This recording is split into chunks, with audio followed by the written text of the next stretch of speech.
Panduan penggunaan Zoom dan bagaimana cara menggunakan fitur penerjemahan di dalam Zoom. Zoom User Guide and how to use the interpretation feature in Zoom. Izinkan kami dari Virtual Event Organizer Bahasa Global untuk memberikan panduan singkat. Please allow us from Virtual Event Organizer Bahasa Global to give you a Zoom User Guide. Bapak Ibu sekalian, mohon dapat memperhatikan panduan dan pengaturan dalam Zoom webinar kali ini. Paling penting untuk Bapak Ibu dapat memastikan telah mengunduh dan menggunakan aplikasi Zoom versi terkini supaya fitur interpretation atau penerjemahan dapat tersedia dengan baik di aplikasi Zoom Bapak Ibu. Ladies and gentlemen, kindly be mindful of the house rules during this Zoom webinar. And most importantly, in order for this interpretation feature to be available in your devices, please make sure that you are using the updated Zoom application. Bapak Ibu sekalian, bila kali ini mengakses Zoom ini menggunakan laptop atau komputer, di kanan bawah layar ada icon bola dunia bertuliskan interpretation. Mohon diklik dan dapat dipilih bahasa yang ingin didengarkan. Kami menyarankan untuk tidak perlu memute original audio. Ladies and gentlemen, if you're accessing the webinar using a laptop or a computer, on the bottom right of your screen, there's a globe icon says interpretation.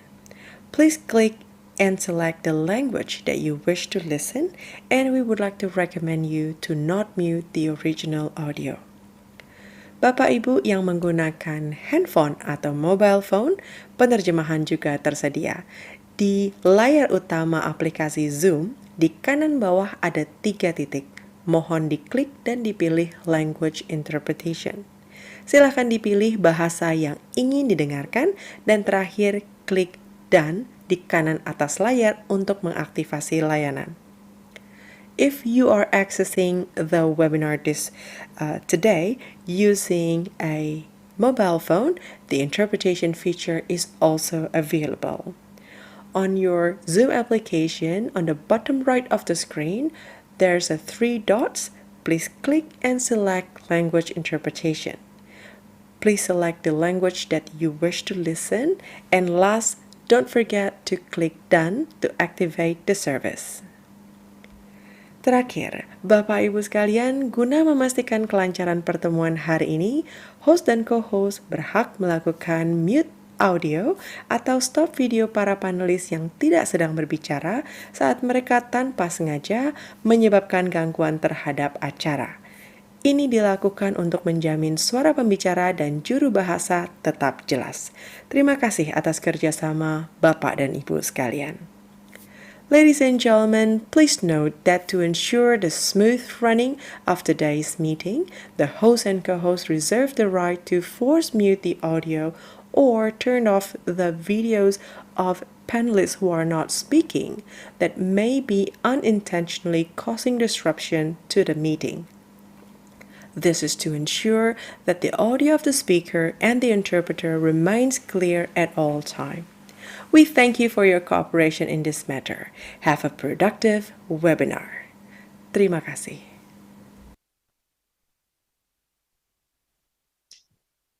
Thank you. Good afternoon, ladies and gentlemen. Welcome to the demo day of Circular Jumpstart.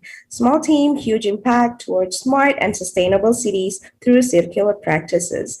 We appreciate your online presence and participation. Thank you for tuning with us from Zoom and also from YouTube. My name is Denisa, and I will be your moderator of the day. Circular Jumpstart is an incubation program for startups designed to help startups in their infancy succeed by providing mentoring, training, and access to seed funding as well as investments. This 2-month program has been attended by 22 experts from various fields in startup, development, and impact landscape as the mentors for 15 startups participants and 2 startups observers. This program is targeting climate tech startups, especially those initiated by youth, for they are the key players towards the success of the circular economy in Indonesia. This event is a collaboration between Ecosystem Venture Builder and Greeneration Foundation, brought to you by the continuous support from Kementerian Hukum dan HAM Republik Indonesia, FNF Indonesia, Climate Institute, and Zendit. Before we get started, I would like to invite Jonathan Duffy, the CEO of Ecosystem, for giving the opening remarks. Jody, the time is yours. All right, thank you, Denisha.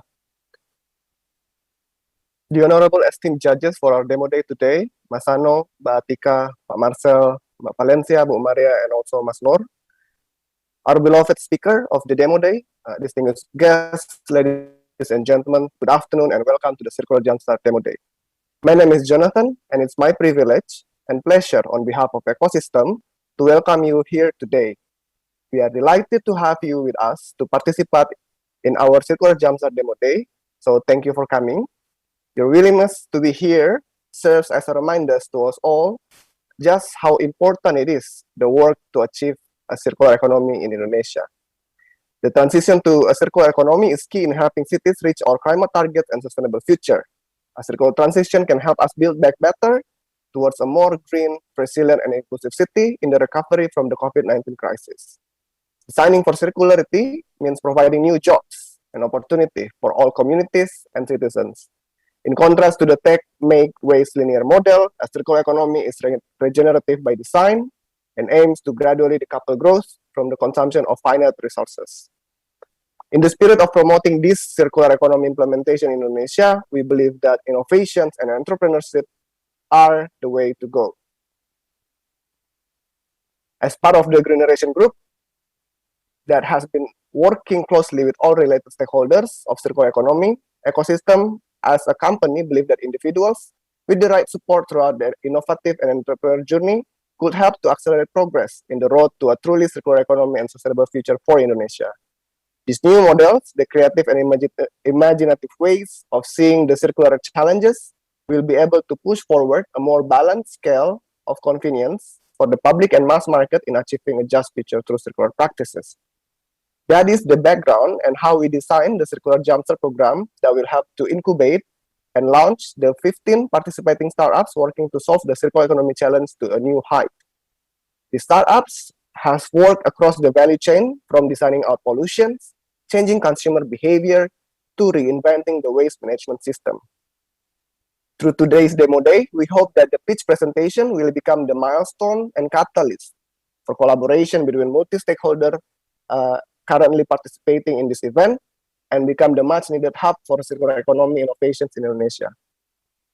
Lastly, I would like to first thank our co-organizers, the Greeneration Foundations and IHF Committee, the supporters of the event, Friedrich Naumann Foundations, the Indonesian Ministry of Justice, Climate Institute, as well as Zendit and Bahasa Global team, and last but not least, the great committee behind the annual dedications to the success of our cohort for every weekend the last 2 months.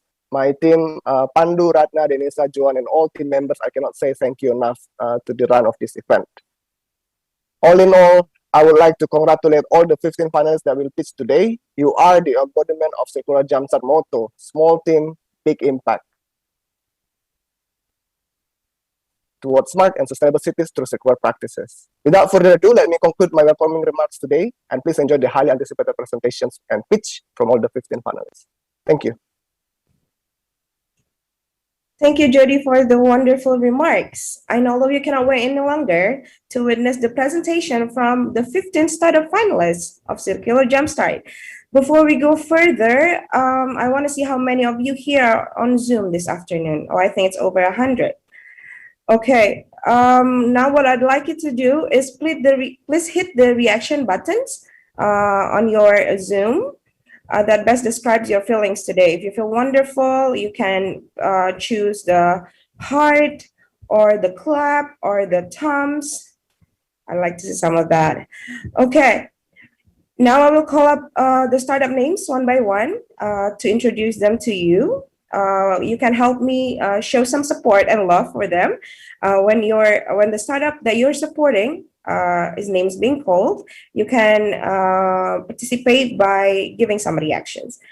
So there's Koinpack, Bell Society, Ravelware, Passar, Turtle Safe, Litecon, QYOS, Robries, PlusTreat, TWFT, Surplus, Ecoplast, GrowCycle, last but not least, Dioola. Thank you. Those are the 15 participants or the startup finalists. Now I'd like to introduce you to our wonderful panel of judges. Before we really go into our main agenda, I think it's best for the audiences to know who will be judging this wonderful session. We have 6 judges coming from different backgrounds, different expertise, but definitely all for the same mission. It's for the climate tech startups, sustainability, and circular economy. I think we can see them here. Hello, everyone, judges. Good afternoon. Hello, good afternoon. Hello, very nice to have you here virtually. Very hopeful that we can see each other, in person, but I think this is good enough for now. Okay, so we'd like to introduce the first judge. There's Marcel Newton, the partners of Capital for Development Partners, or C4D. Hello, Marcel. Good afternoon. Hello, good afternoon. How are you doing today? I am good. Thanks. Thanks for having me here today. Thank you, Marcel. So Marcel is also one of the mentors in the previous modules that we have in the past 2 months. So how do you feel, Marcel, about today? Yeah, excited. I was surprised by the last module where I participated to really see a cohesive group and a lot of enthusiasm from both your team and obviously the companies. So I'm looking forward to it today. Yeah, I think Marcel would like to see if some of his knowledges is being implemented by the finalists. Okay, thank you, Marcel, for attending today's session. Now I would like to invite the second judge. There's Benedicta Atika, or Mbak Atika, the Impact Investment Lead of Angel Network Indonesia. Mbak Atika, hello. Hi, how are you? How are you, Mbak Atika? How do you feel today? Good. Are you excited? Yes, I'm really excited to see everyone here. So thank you for having us. Thank you. Mbak Atika, if I can ask just one question, one quick question to you. What do you expect from the participants? Well, I think it's going to be a fun session where I hear like so many innovation. So yeah, really excited to hear more from the cohorts, especially based on the previous sessions that we met. I see. I think Mbak Atika is expecting, some progress from the last time they see each other with the finalists. Thank you, Mbak Atika, for the short and brief introduction. Now I would like to introduce the third judge, Mbak Valencia Dea, the investment manager of Circulate Capital. Hello, Mbak Valencia. Hello. How are you today? Good. How are you? We're pretty good. We're excited. We're also a little bit nervous because we've been together with the finalists for the past 2 months. Now we'd like to see how they can perform in front of the judges. Also, one quick question from Mbak Valencia. Should I call you Mbak Valencia or Mbak Dea? Valencia is fine. Valencia is fine. Okay. From your perspective as an investment manager, what do you really want to see from a startup or a climate tech startup? I think one is like different ways they tackle the issues. I would like to see, because like there's long value chains here. I would like to see like different solutions across the value chains and also like the economic sense of it, the business models that's working. All right. Thank you, Mbak Valencia, for some, this can be helpful for the finalists, I think, when they present. It's like cues. Thank you so much, Mbak Valencia. Now I'd like to introduce our fourth judge, Ibu Maria R. Nindita Radiati, PhD, the Executive Director of CECT and Founding Director of CSR Sustainability, Trisakti University. Hello, Ibu. Hi, Mbak. Hi, how are you doing, Bu? I'm good, thanks, but it's just a bit cold here today. Oh. If I may know, where are you joining us from, Bu? Oh, I'm in between Sydney and Canberra. So in between Sydney and Canberra. Yeah. Definitely not in Jakarta, ya, Bu? No, not yet. Yeah. Really appreciate that you are tuning in even from different continent. Thank you for joining us, Ibu. Also, one quick question for Ibu Nita. From the sustainability perspective, maybe, what would you like to see from the startups? Yeah. Here. So I think their projects are really amazing, yeah. But they also need to realize that in running their business, they need to integrate sustainability into their business operations, and then they also have to have a unique sustainable value proposition. In that way, they can achieve sustainable business or business sustainability. Thank you. Very interesting insight from the sustainability perspective. Thank you so much, Ibu Nita. Very much looking forward to your scoring. Yes, it will be sure. a secret, but very much looking forward to it. Thank you, Ibu. Now I'd like to welcome our fifth judges, Mas Nur Media from Zendit, the business development lead of Zendit. Hello, Mas Nur. Hello. Good Good afternoon. afternoon. How are you doing today? Good. I'm feel excited. Very excited, yeah. Are you tuning in from home, from office? Probably not office, right? Yeah, 100% from home actually. Okay, 100% from home. It's the regulation now, yeah, Mas. Yeah. So thank you so much, Mas Nor, for supporting us in this event. If I also may ask one quick question from for Mas Nor. From different Zendit is a different kind of business or different industry. What would you like to see? Like, what kind of collaboration are you interested in seeing from our startup finalists? Yeah, I think that's pretty much good questions, right? So, and also I think collaboration is a key in nowadays, right? So all businesses, I think we cannot survive if we are doing everything alone. So I think, yeah, by doing the collaboration, I think we can do much bigger, much better for everything. And for this kind of verticals, from our point of view, right? So this is something that I think quite important for the futures, because we are care about everything related to the health and climates right now. Oh, everything's related to climate, kata Mas Nur. Yeah, thank you so much, Mas Nur, for the wonderful statement. I think it will be very helpful also for the participants to kind of make a guess in what Mas Nur will be interested in. Thank you so much once again, Mas Nur. Now I would like to welcome the last but not least of the judges in the panel. Please welcome Mas Bijaksana Junerosano, the founder of Generation Group. Hello, Mas Sano. Selamat siang. Hello. Good afternoon. Good afternoon. Thank you. Thank you, Mas Sano, for joining us. I also would like to ask one question to Mas Sano. Please, Denisha. Why is it important for climate tech startups to succeed nowadays? Look, guys, all of the participants, all of Indonesia who hear this, the speed of environmental destruction until today still faster compared to the speed of the solution itself. So we need to think more clear and work more strategically and clever enough that startup will create a lot of snowball effect. Yeah, so they can create a change while sustain themselves. They can create green jobs and they can offering the solution. So that's why currently Generation Indonesia investing ourselves how to help build more eco startup, climate tech startup in Indonesia to meet the target of Indonesia itself on reducing the carbon or even to restoration our environment. So very important, Denisha. Thank you, Mas Sano. It is very important indeed, and this is also one of the reasons why we're making this event happen, because we realize the importance of having climate tech startups, especially because they're the key players in the industry. Yeah, Mas Sano, yeah?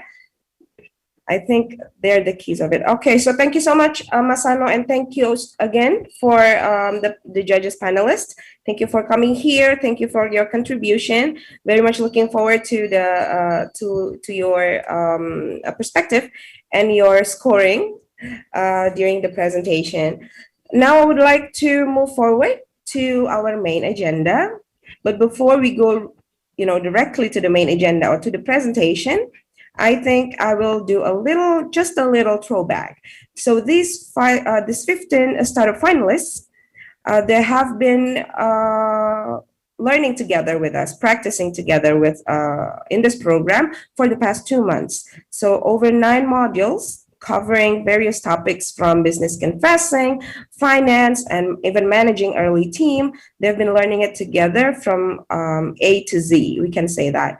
And they've been learning from 26 mentors of experts. I'm pretty sure some of the mentors are here.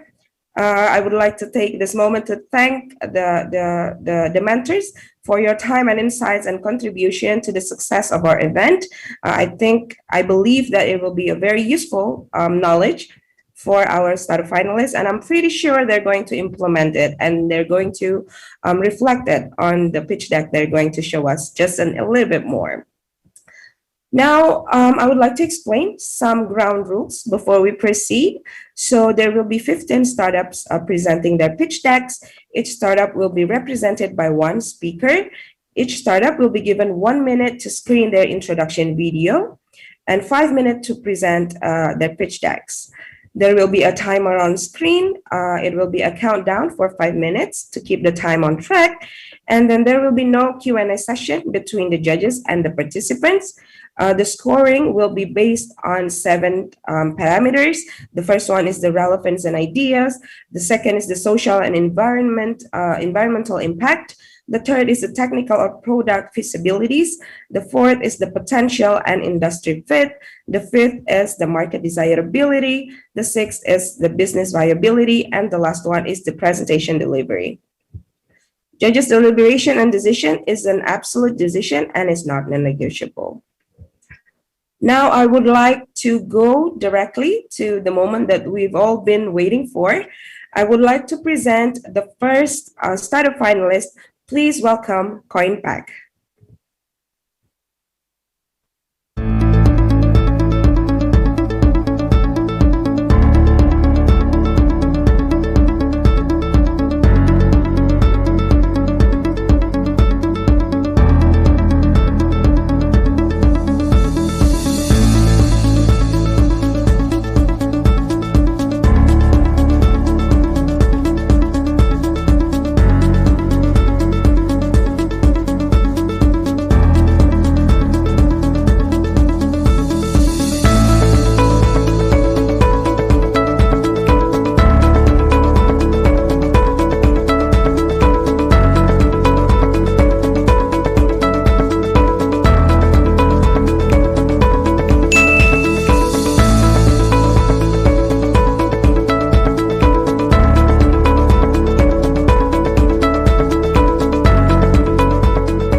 We are facing the curse of tiny plastic packaging called sachet that is fueling our waste crisis. Over 800 billion sachets were sold worldwide, enough to cover Earth's surface, and nearly 100% of them ends up polluting our environment. This is mainly caused by the linear business model of FMCG companies that they rely upon. My name is Bintang. I'm the director of Koinpack, and today I'm going to show you how Koinpack solves this problem. Next. Koinpack is the pioneer of returnable and reusable packaging solutions for FMCG companies and consumers that delivers daily needs such as home, personal care products, food products, and beyond without waste. I'll show you how it works. Next. We supply FMCG with our reusable packaging that is trackable and can be used up to 20 times. FMCG will fill the products at their site. We will distribute the products to our point of sale networks consisting of warung stores, peer-to-peer sellers, and also West Bank communities. We also sell these products through our online store. Consumers can purchase these products through their preferable channels and return the empty bottles to the point of sales or directly to us by free pickup service. They will be rewarded with incentive for this new habit. We will collect and clean the return bottles and send them back to FMCGs for refilling. This way, we prevent single-use sachets from being produced in the first place. Next. So we ensure that we create a solution that benefits all of the stakeholders. For the FMCG companies, they can accelerate their sustainability goal achievement and penetrate new market through our community-based channels. For the point of sales networks, they can get more loyal consumers due to incentive scheme, and also they can get up to 15% income increase monthly. And for the end users, they can get superior packaging compared to sachet. It provides dose control, it prevents leaking, and it also looks nice inside your home. They can also get 10 to 20% savings on each purchase. Next. So to give you the size of the market, we are targeting 6 million FMCG packages sold in Jabodetabek to be purchased by environmental warrior and price conscious consumers through our channels per year. Next. So we have validated this solution in the market through our pilot since last year in Jakarta and Depok.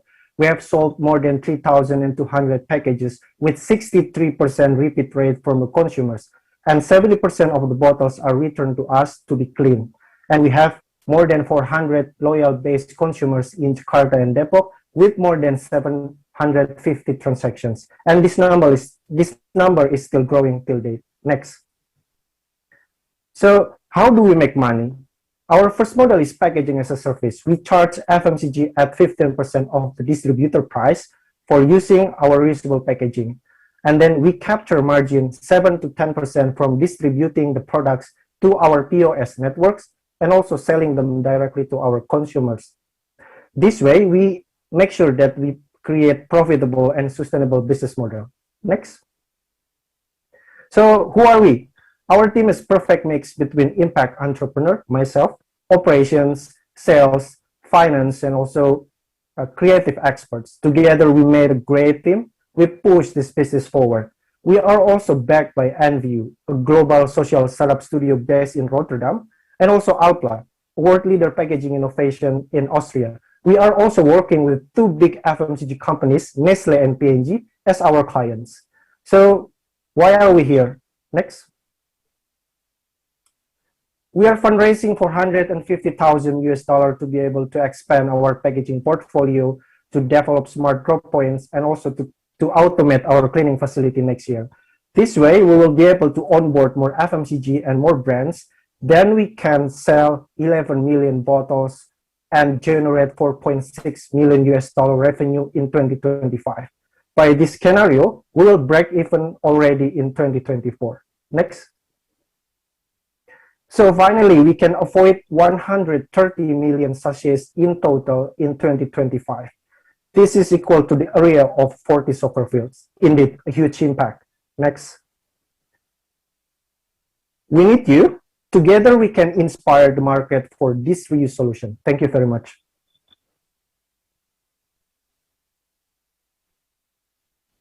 Thank you so much for the wonderful presentation, Bintang Ekananda from Koinpack.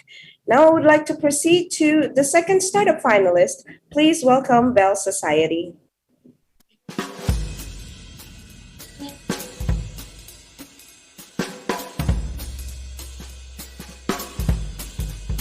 Bell Society is a biomaterial company that's found with the idea of combining science, art, and nature. We partner with farmers, brand designers, and scientists to create a new sustainable material called micelle. Bell Society uses bacteria to produce sheets of cellulose that is non-toxic, strong, and engineerable. It could be colored, grown, stitched, and grown accordingly to the shape that we want. Our goal is to create a material that could be used for everyone, reducing waste while providing a new, unique experience for you to touch and feel. It's time for us to change how we produce things. Make it better. You are the future. We'll help you shape it.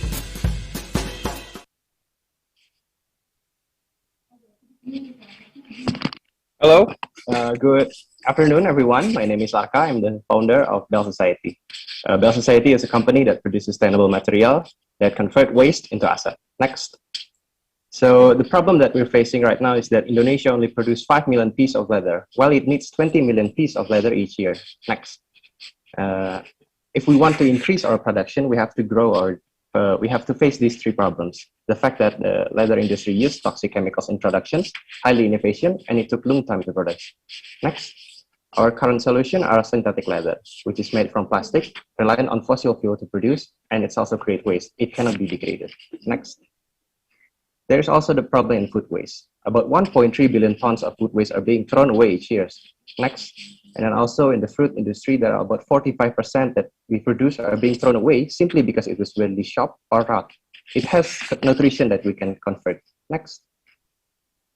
Wasting food equals wasting energy, water, lands, and time that we use. Next.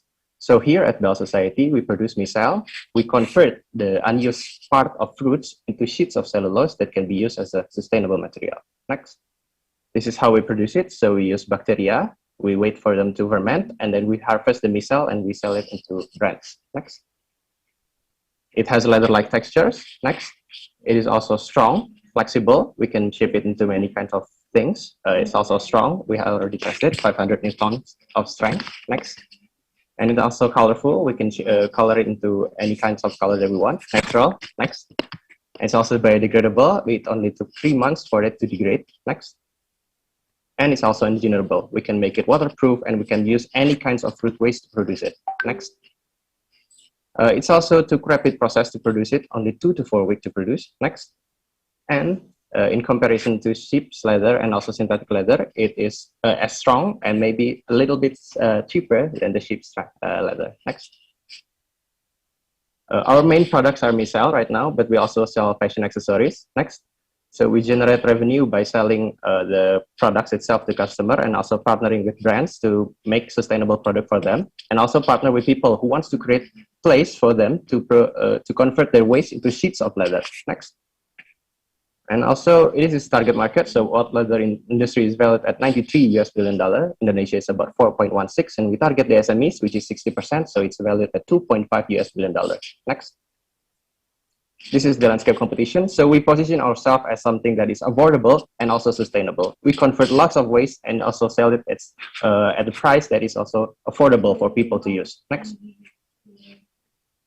Our goal is to convert fruit waste all over Indonesia, creating sustainable product with many kinds of brands. Next. This is our traction. So we started December 2019. We currently can produce 50 meter squares of micelle per month. Last year, we produced about $6,000. And we currently can convert about 100 kilograms of waste each year by partnering with farmers. Next. This is the 4 local brands that we are currently prototyping. You can guess what kind of brand is this. Next.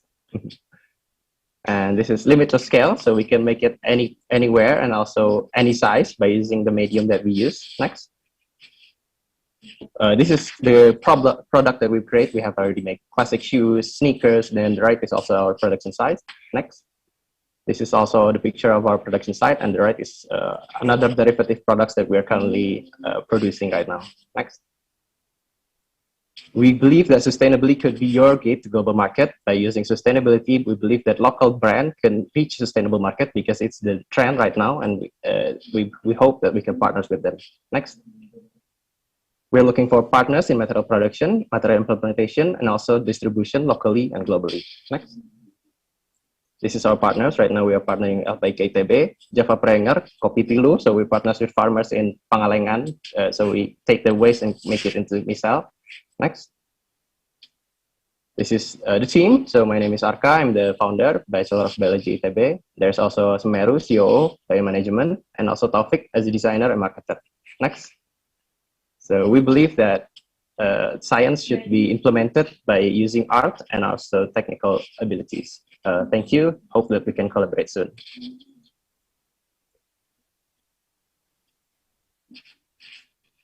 Thank you so much, Arka from Bell Society, for the presentation. Now I would like to move to the third finalist. Please welcome Ravelware.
Hi everyone. Whether you realize it or not, but the truth is, humans are suck. My name is Randy, and I welcome you to your journey into the ERP 4.0. Next. As I mentioned, humans are sucks. It's because we simply doesn't meant to do the job which demands accuracy, consistency, and repetition. That is why, next. In 2020, Indonesia supply chain lost around 184 trillion rupiah. This amount of money is generated not only by corporates, but also by SME business as well. Next. So, what is the solution regarding all of this? Ladies and gentlemen, I proudly introduce you next. Our Ravelware ERP. It is the ERP for Industry 4.0 revolution. So universal that it can be applied not only to corporates, but also to SME businesses. Next. We divide our features into three classifications, which is logistics, management, and finance and tax. We believe those are three core activities in every business. If our client adopt our ERP, I believe they can escalate their business activity productivity and efficiencies. Next. So, what makes our product different from the other? While the other ERP provider only thinks about the corporate solution, we also think about the adoptions for SME. Of course, there's also another company who thinks similar, like Odoo. However, their data input is being done manually by human, but we are different. Our data input is being done automatically by our very own technology. Its name, next, is RFID. It is basically the evolution of barcode and RFID. So cheap, but as robust as RFID.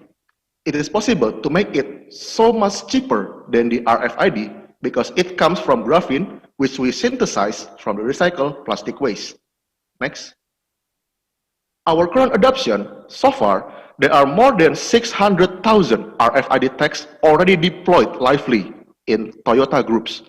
And also, we already got adopted in another Indonesia high-end manufacturer company like Denso, Isuzu, Komatsu, you name it. Next.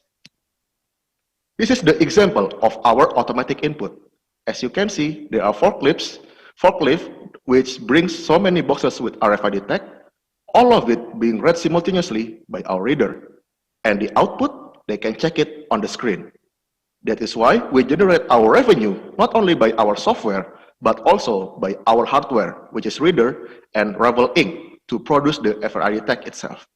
Next. I believe we have a huge market size in the world because we got the accumulation of ERP for SME, barcode, and RFID. However, in our first step, we aim to be the market leader for Indonesia, which has 20% of the market shares. To make it happen, we got, next, our marketing strategy, which based on our segments. The SME, which will be focused on inbound marketing, SEO, and market automation, and corporate segments that will be starts by Toyota and its 38 supplier for pilot project, and then we go all the way to scale our business up. Next.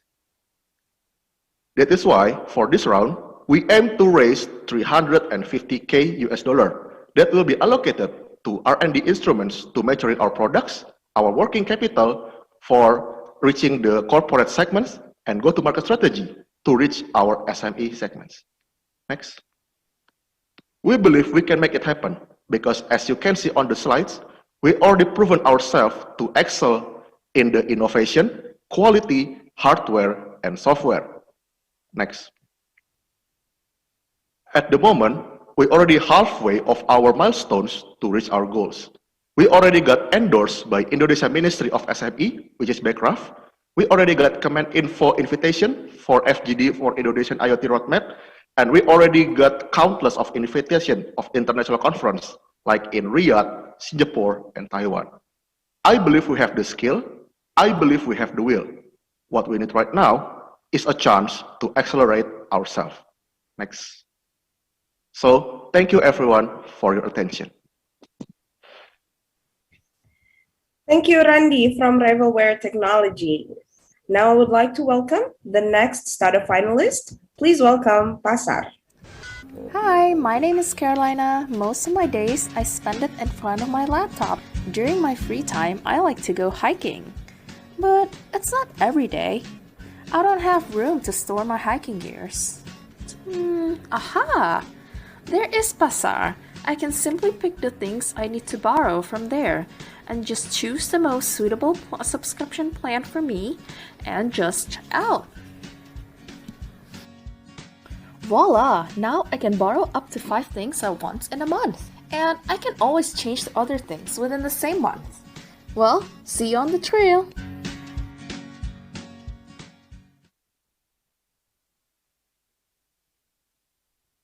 Good afternoon, everyone and judges. I am Carolina you saw from the video, and I am the co-founder and COO of Passar, a sharing economy platform for pre-owned goods. In 2010, out of high school and suddenly living in another country, I was put in a situation where I have to be smart in managing finances and planning my purchases. From kitchen goods, small household furniture, to Christmas presents, and many others. It was not long before I figured I could get those goods for a much more reasonable price by thrifting. So since I moved back to Jakarta, continuing my habit has been hard. I cannot find a centralized place that can provide a good quality pre-owned items with reasonable prices and easy access. Next. Remember this Toy Story movie? Young Andy liked to play with his toys and always brought them wherever he went. Next. Until he grew older and felt that he didn't get much out of it anymore. Passing those toys to the children who would play with it would give more meaningful experiences to them. In Toy Story, that was Bonnie, the little girl in the picture. Not only we are used to with impulsive buying behavior of owning goods, but with those behavior comes waste. Next. Indonesia is the 4th highest e-waste producer, generating 6.8 million tons of plastic waste annually and 470,000 tons of textile waste. For some of us, we see these numbers and it means nothing because it doesn't affect us directly. We can be blinded. But I want to invite you all to think about yourself and your possessions. Next. Do you have old goods that you don't use anymore, but you still keep them because you might need it someday, just in case? Like your old Nokia or BlackBerry, maybe a coffee machine or inline skate that you don't use anymore because of temporary excitement, or just to follow TikTok trends. These goods can give more meaningful experiences to other people than to you, to other bodies. Next. Introducing Passar. We provide channels for people to give a new home for their possessions with a goal to prolong the lifespan and value of items and delay them as long as possible from hitting the landfill. Next. In our business model, we acquire pre-owned goods from individuals, groups, or organizations. Then we put those goods up for rental and sale. 65% of our total revenue will be from the rental through subscription model with tiered fee structure. Next. In the initial stage, we want to target post-high school students and homemakers in Greater Jakarta with income per household above the minimum line. They need more temporary goods to support their projects, entertainment, or even daily activities. As we grow, we plan to target the larger market to further make waves in disrupting the purchasing behavior. Next. So by now, you might be wondering, why Passar? We already have a lot of different e-commerce and marketplace platforms, but there are not many that focus on product life extensions, which provides environmental impacts. At the end of the day, it is not the goods that we want to collect, but it is the experiences and create them through using those goods. Next. Today, we are seeking 800 million rupiah for initial investment that will provide support for human resources, platform development, and acquiring inventory. With that, we expect to generate 7.5 billion rupiah in 18 months, comprising of 25,000 transactions. In this small women-led team, we believe in the quality of user experiences through good governance and risk management. Next. And we believe that adaptation to a new habit from strategic communication. With these backgrounds and 9 years experience, passion, and activism on environmental issues, and with your support, we are confident to enable conscious purchases as a norm. Passar is a hassle-free one-stop shop of pre-owned items where we adopt direct-to-consumer model to improve customers' experiences and ensure quality of our goods for the purpose of continuing its utilization. Next. So, who is ready to join us in disrupting and revolutionizing shopping behavior? Create stories to tell, not stuff to show. Thank you. Thank you so much, Carolina from Passar. Now we would like to welcome the next startup finalist. Please welcome Turtle Safe. Creating a plastic waste is easy. Plastic from your hand soap refill pouch, toilet cleaner, glass cleaner. Cleaning with Turtle Safe is definitely easier. Formulated with natural ingredients and packaged with biodegradable material, it is compact, affordable, and creates no plastic waste. So choose your easy cleaning.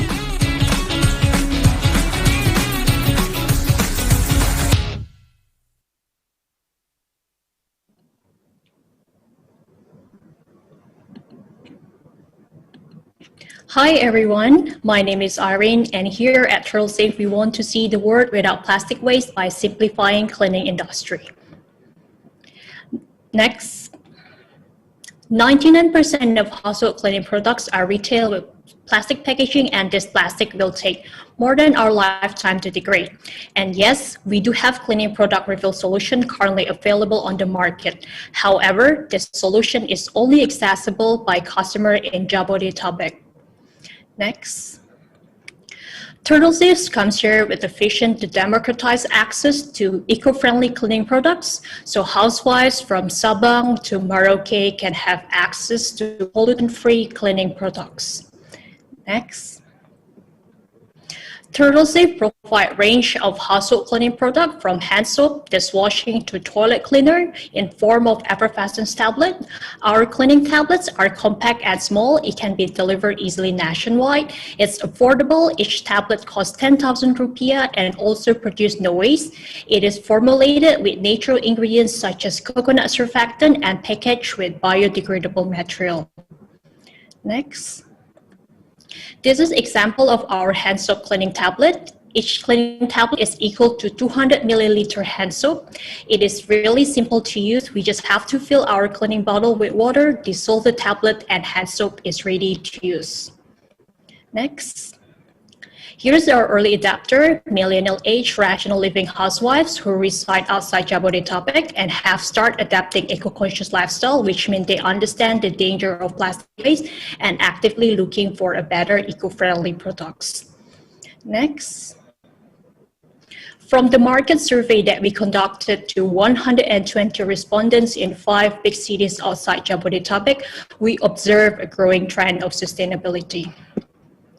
More than 60% of our respondents bring shopping bag to grocery, use reusable drinking straw, and bring their own drinking bottle when outside. This is a conclusive evidence that housewives has a strong desire to reduce their usage of product with plastic packaging. Next. We manufacture and will launch our products in 2022.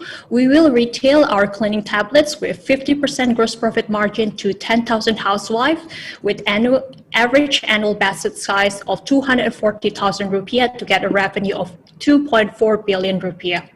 We will retail our product through marketplace but slowly distribute it to retail shops to ensure our product can be reached easily by our customer. Next. Obviously, growth potential of Turtle Safe is still really huge since the total household cleaning market in Indonesia is 91 trillion rupiah. Next.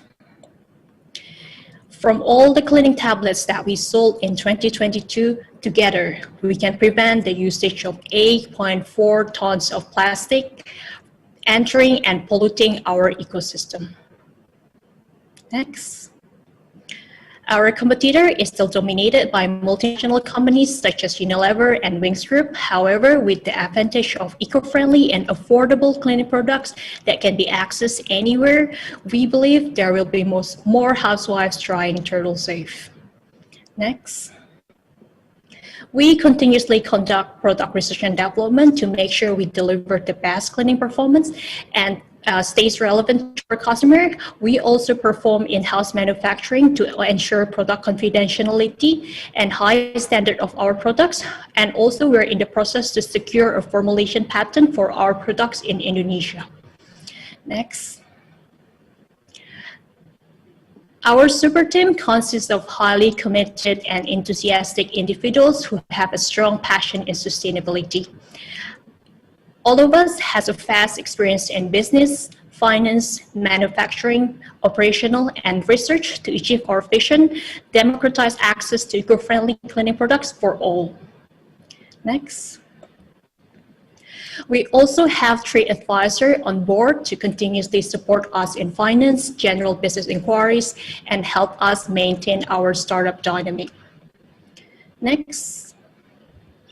We currently looking for a research partner to develop our product into the best eco-friendly cleaning product available here in Indonesia. Thank you for listening to our presentation, and together we can prevent more plastic polluting our nature. Thank you. Thank you so much, Irene, for the wonderful presentation. Now I would like to move forward to the next set of finalists. Please welcome Litecon. Setiap tahun, jutaan ton residu abu batubara telah dihasilkan dari pembakaran batubara untuk kebutuhan energi listrik. Di sisi lain, ada ratusan hektar lahan subur yang hilang, diambil setiap tahunnya karena diolah menjadi bata merah demi menunjang industri dan pembangunan. Demi menjaga kelestarian bumi, kami memiliki langkah yang tepat untuk solusi yang ramah lingkungan dan ekonomis. SCI, bersama kita. Dengan memanfaatkan fly ash, kami telah berhasil memproduksi Litecon bata ringan sebagai pengganti bata merah. Dengan Litecon, kini proyek konstruksi menjadi lebih bersahabat dan ramah lingkungan. Karena kami percaya, tidak ada limbah yang tidak berguna. Mari bergabung bersama kami demi mewujudkan bumi yang lebih hijau.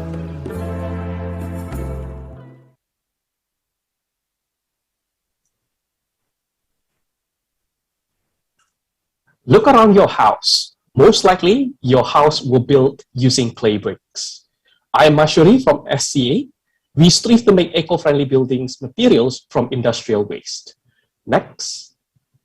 We face two significant problems, and the first problem is 9.7 million tons of residue is generated from power plant in 2020, and only 1% of them was upcycled. 99% of them has gone to landfill. If this residue, like fly ash, is not utilized, it could contaminate water, land, and in turn affecting the health of those living nearby power plant and its surrounding community. The second problem is that demand created in housing backlog has been increasing, and therefore the demand for housing material such as clay brick is rising. Clay brick is seen as the cheapest option to build a house. However, clay brick uses a lot of topsoil, and topsoil is the most fertile parts of our land. Overexploitation of topsoil reduces land for agriculture. Next. SJE is here to propose Litecon as a solution. In the market, there are already sand-based aerated autoclave blocks, but we are first to use the fly ash as the main ingredient. In 2021, Ministry of Energy and Minerals, together with Ministry of Environment and Forestry, have declared in PP number 22, year 2021, that fly ash and bottom ash are no longer considered as B3 waste, and had required fly ash and bottom ash to be managed by the companies that produce it. With our innovation, our AAC block uses 68% of fly ash, whereas usual AAC blocks or light bricks uses sands as the main ingredient. With this innovation, we are able to provide end products that are cheaper, 30% cheaper than the competing products. Next. The prospect of our product is huge, with a total addressable market as 113 trillion, and we aim to focus to penetrate market in North Sumatra and Aceh with 200 billion rupiahs of potential. Next. We strongly believe that we would be able to achieve profit of $1 million per year, as we make profit of 20 cents per block with selling price of 55 cents per block. And this is only counting the market in North Sumatra and Aceh. Next. We are one of the few companies that have a permit granted and manage to get the permission to manage all industrial waste by the Ministry of Environment and Forestry. And we also have partnered up with big companies such as Sinamas Oleochemicals and Semator Groups to manage and upcycle their fly ash. Next. We believe we have a very unique value proposition to our various stakeholders. The first stakeholders is our supplier, the manufacturers, that the power plants. Basically, we help them upcycle their industrial waste.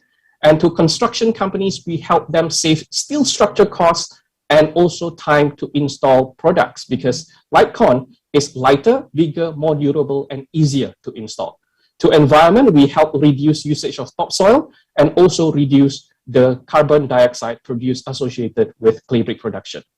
And to end users, Litecon will provide longer durability and energy preservation, and also better soundproofing qualities on its building. Next. This is a simple comparison between clay bricks and Litecon, and what I can say is Litecon is on a different league. Next. These are the benefits of using Litecon. It's a pliable material, so it's easily maneuverable, and also we have tons of other benefits. Next. This is our chart showing the environment impact that can be reduced by Litecon. Next. This is our team, our super team. Iwan Tirta as our CEO, who has been in waste management industry for more than 5 years, and our COO, who had been in brick industry for more than 20 years, and myself, who had been in the industrial distribution and marketing for more than 5 years. Next. Actually, was built upon the experience of a successful company that has been acquired by the Tanah Jaya Group, and we have ran the pilot plant that is able to produce 1 million blocks per year. And next, we need $200,000 USD to expand our production to 2.5 million per year, and we will gradually grow production line with the running cash flow. And next, thank you, and let us together change waste into eco-friendly building material.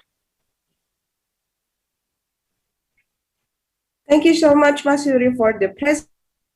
Before we go into the 10 minutes break, I would like to welcome, please welcome QYOS. Sentuh.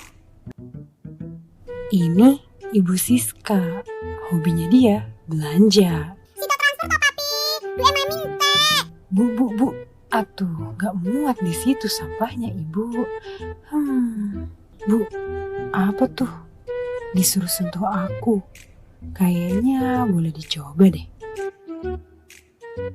Sentuh. Jadi ringan. Yah, jadi berat lagi deh. Coba sentuh lagi, Bu. Ada apa ya? Wah, saking hematnya bisa beli emas. Wah, sentuh lagi, Bu. Nah, refill di kios udah gampang, cepet lagi. Santai banget deh pokoknya. Udah berasa kayak ratu banget ya sih? Tenang, ini semua bukan mimpi. Kalau kalian refill di kios, gini caranya.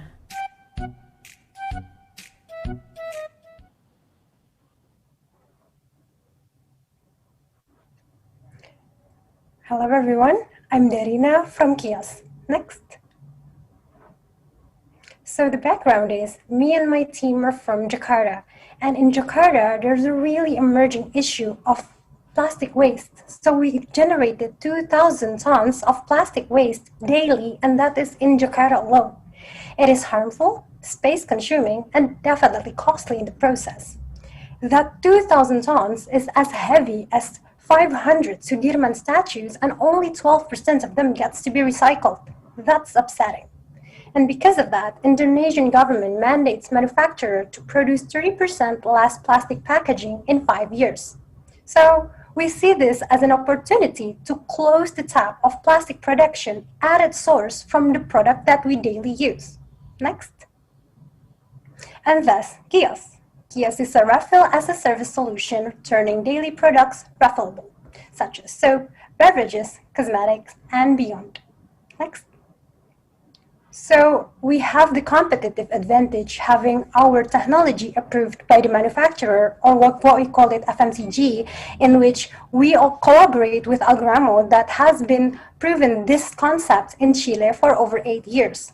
And so our dispenser machines are FMCG approved, and then it is also laboratory approved, and we have the advantage of smart packaging, in which the packaging is traceable for both the customers and also the brands, in which the content inside of it is ensured the quality. We also strive to always improve and develop our system to be in context with the market needs. Next. And so let's talk about QYOS business model. QYOS is the B2B2C in which FMCG lease our machine, and then in every liter sold, this is the distribution of the margin. So first is for the FMCG to provide the product, and then also for the dealers to reach the customers and ask QYOS for the solution provider. So this is how QYOS make the business sustainable and financially stable. Next. So we talk about FMCG and also dealers, and this is how we poised to grow bigger and faster. QYOS North Star is to make refill system normalized within the society. And to make sure that happen, we need to make the system as easy as possible to be adopted by the customers. To make that happen, geographical expansion is really crucial for us to make the solution reachable to every customer, and within this year, we have already in talk with 200 more dealer inquiries and 3 national retail chains. Other than that, product selection is also important for us to tap the existing market. And in this year, we have already in talk with 5 international and national FMCG partners with 10 brands already in place to be launched anytime soon. Next. And so the question is, who is QYOS customer? Well, we really want our customer to be inclusive, but from our learning, we found out that the persona that we are focusing now is the sustainable conscious customer and also the price-sensitive customer that is lived in the urban areas. From here, we vision ourselves that in 5 years, we will cater to 2 million households by QYOS. Next. And so QYOS has already validated this idea into testing a pilot in one apartment in Jakarta for 1 year. And in that one place, we have already 300 and more customer base, in which 31% of them has already returned for refilling. And we have already prevented 1,800 more plastic pouches avoided. And within this just one place, we see this as if we scaled up the market and also the product, the impact will be in greater scale. Next.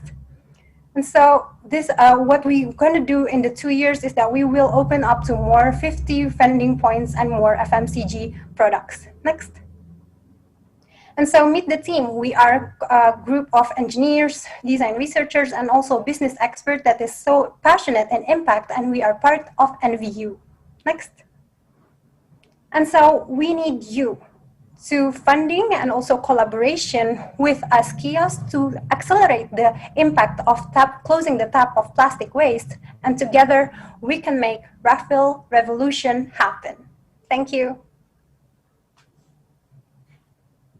Thank you so much, Dari, for the wonderful presentation. I think that's the 7th.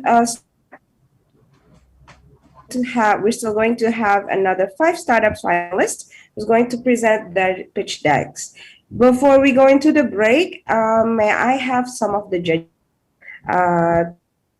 comments or feedback? Hello, judges. You're pleased to open your microphone. Anyone wants to have comments or probably impression or curiosity? What about Ibu Nita? Any comments, Ibu Nita? Well, I'm very impressed with the ideas, and then how they can actually contribute to the sustainability of our planet. Yeah. However, of course, some of them still need to maybe make a stronger case for their businesses. Yeah. Thank you. Thank you, Ibu. Have 5 startup finalists here, Bu, ya. What about Mbak Valencia Dea? Any comments so far? Yeah, I think, it's exciting to see different solutions across different, tackling different problems. It's also nice to see that they speak very slowly, so it's easier to understand. I think for feedback, I would love to see for some of the speakers beyond the top line, beyond revenue, would like to see the gross profit, would like to know when will they break even, which is something that's very important for us. Also like to give some context, for example, if you say you help reducing certain amount of tons of plastics, like how many % that is in overall plastics pollutions that we generate. So like for some people, it gives us more context. Thank you. Thank you so much, Valencia. What about, probably I'd like to hear a word or two from Marcel. Yeah, thanks. Wow, what a high pace. I'm struggling to keep up all the notes, but yeah, it's great so far. Different topics, different solutions to problems, as Valencia is saying. I think what is as a way of feedback for me is also understanding the numbers a bit better. Sometimes it's not entirely clear where a company really stands, if it's already revenue making or not. And I think that's interesting for investors to know. And from an impact angle, I hear a lot of solutions to problems, but I know that some of the solutions may there may be, let's say, negative effects as well. Just an example, if you bring something sustainable to the market for a specific brand, that may increase the brand awareness among customers, and they may turn back to, let's say, the non-environmental friendly solution. So I think in the pitch deck, it's always good to be critical on also the negative side of or the potential negative side of your impact. Thank you so much, Marcel, for the a word or two. Now I'd like to ask just one quick question to the rest of the judges. Is 5 minutes enough for the presenters to present? Masano, do you think it's enough?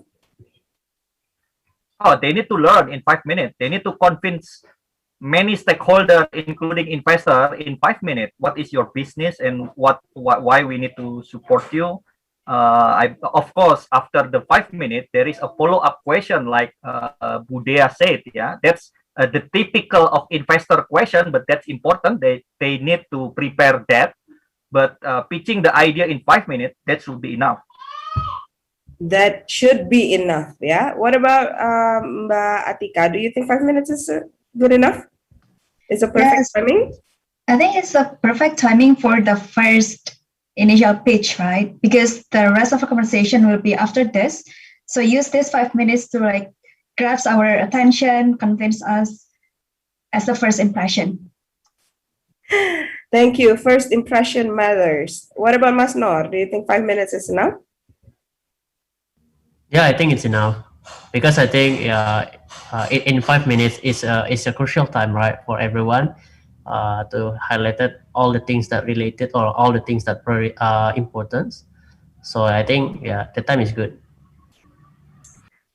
Thank you. I think we have heard from the judges. We're going to have a break time for 10 minutes.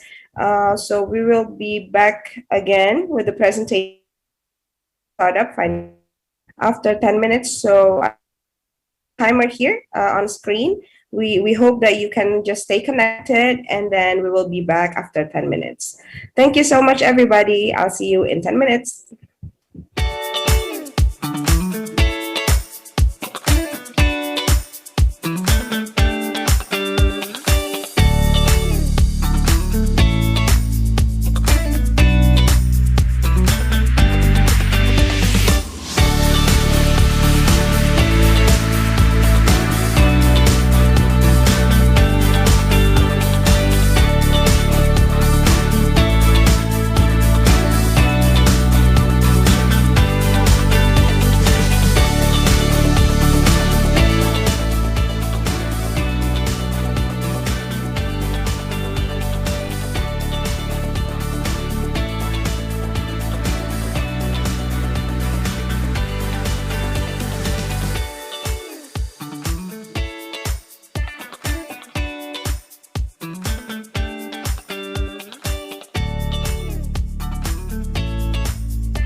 Welcome back, everybody. Good afternoon.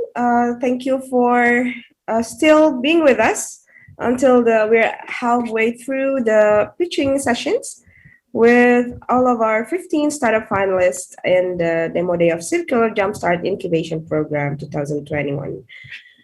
Now, before we proceed to the next presenter, the 8 startup finalists, I would like to see probably some reactions from the participants. I can see that we have now, let's see, how many participants do we have here? Like around 83 or 100 something.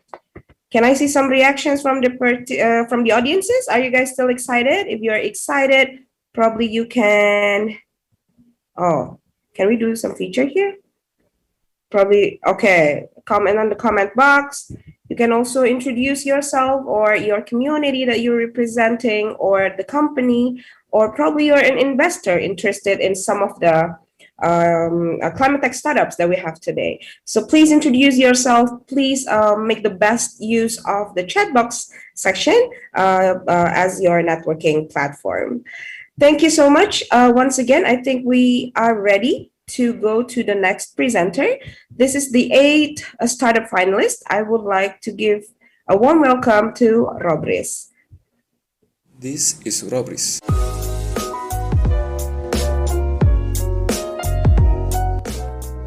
It's come from a trash.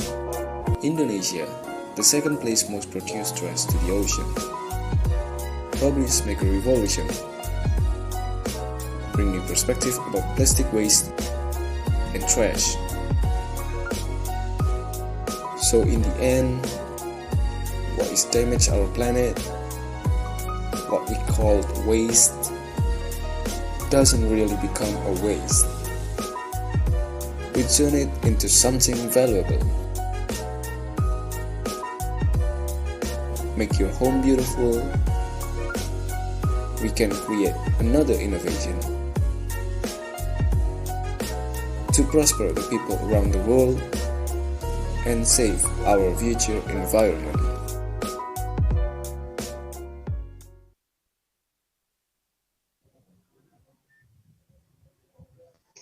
Hi everyone, I'm Niam from Robries. So Robries is where we turn plastic waste into valuable product. Next.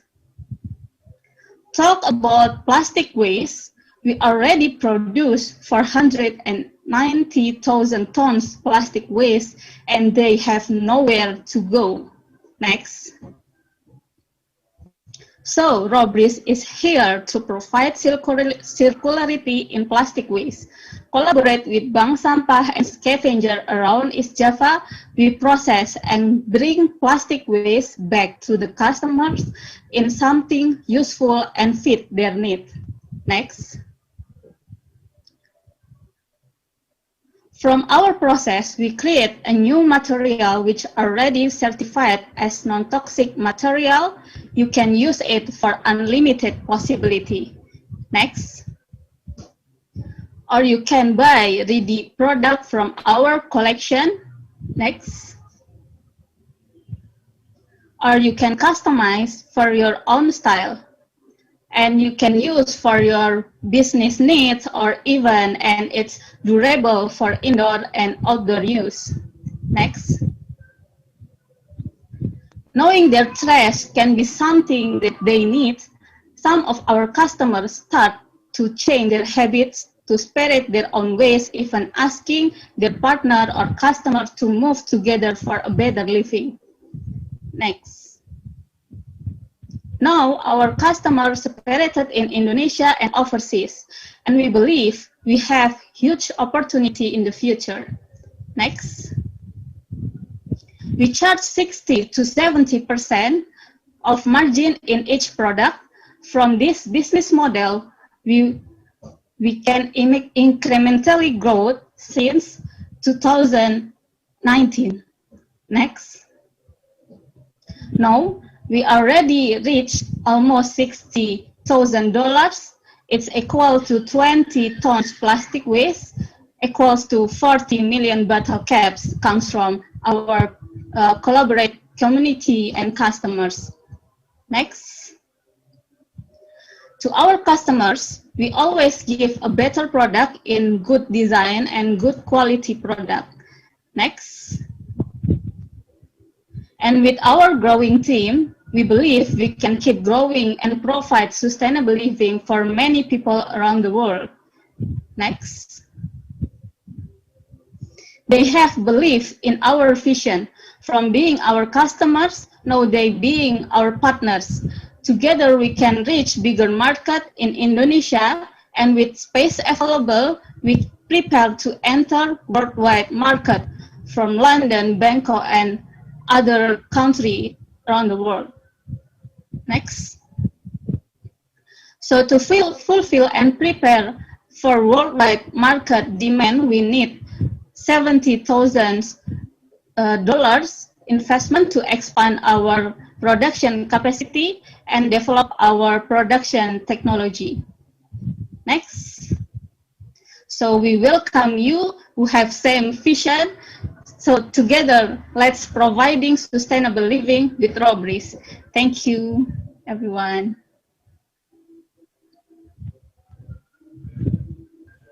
Thank you so much, Niam from Robries, for the wonderful and brief presentation. Now I would like to welcome the next startup finalist. Please welcome PlusTreat.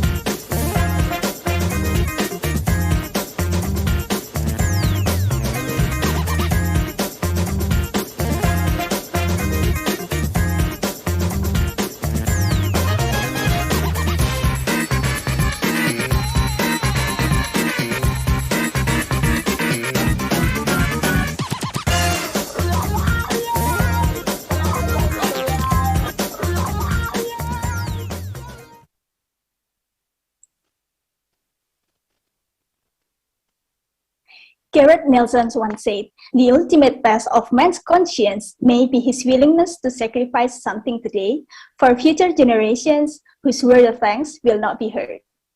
Good afternoon, everyone. I am Putri Amalia from PlusTreat with our tagline, "Everybody can recycle." Next.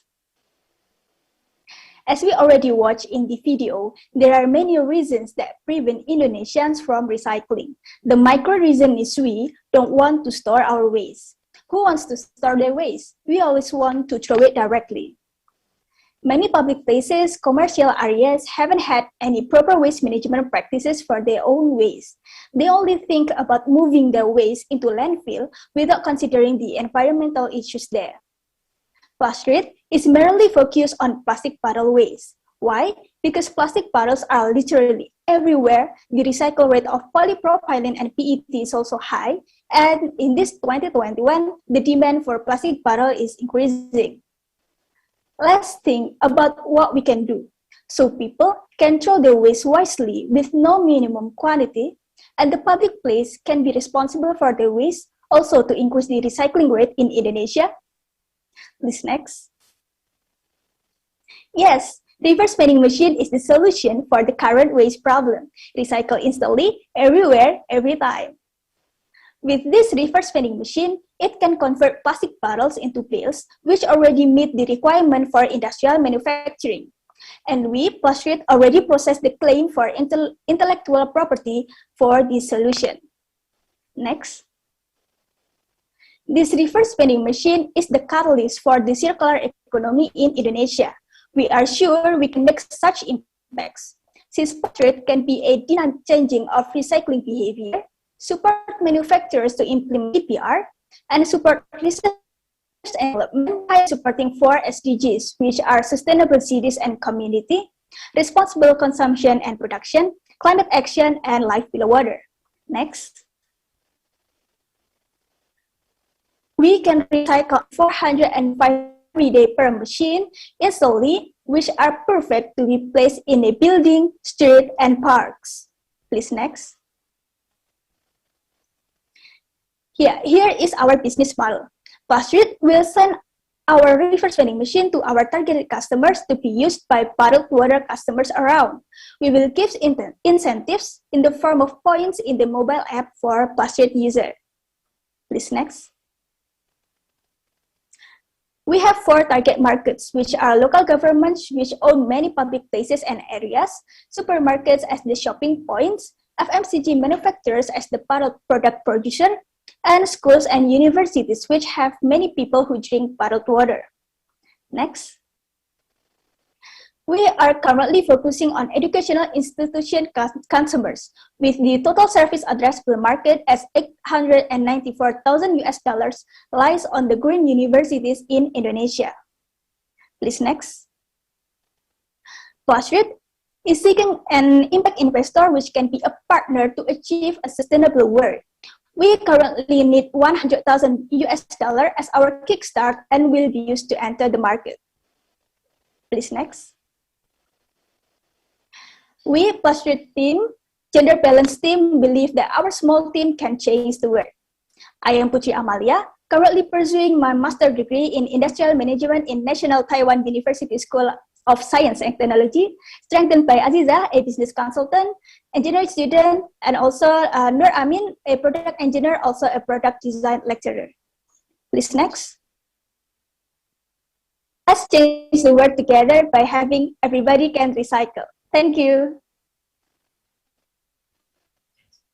Thank you so much, Putri, for the wonderful presentation from PlusTreat. Now I would like to invite the next starter finalist. Please welcome TWFT. Only 0.7% is recycled material, are often dumped and burned. So far, it is no solution. What you wear may give you an impression of who you are. Hence, we should commit ourselves to become a responsible consumer. By giving a new life to your past clothing, you are giving hope for our Mother Earth to breathe. Through an upcycling process as a contribution to the circular ecosystem in the fashion industry. By creating one-of-one apparel, this is a win-win solution for your needs and our environment. Designed for the future, yet made from the past.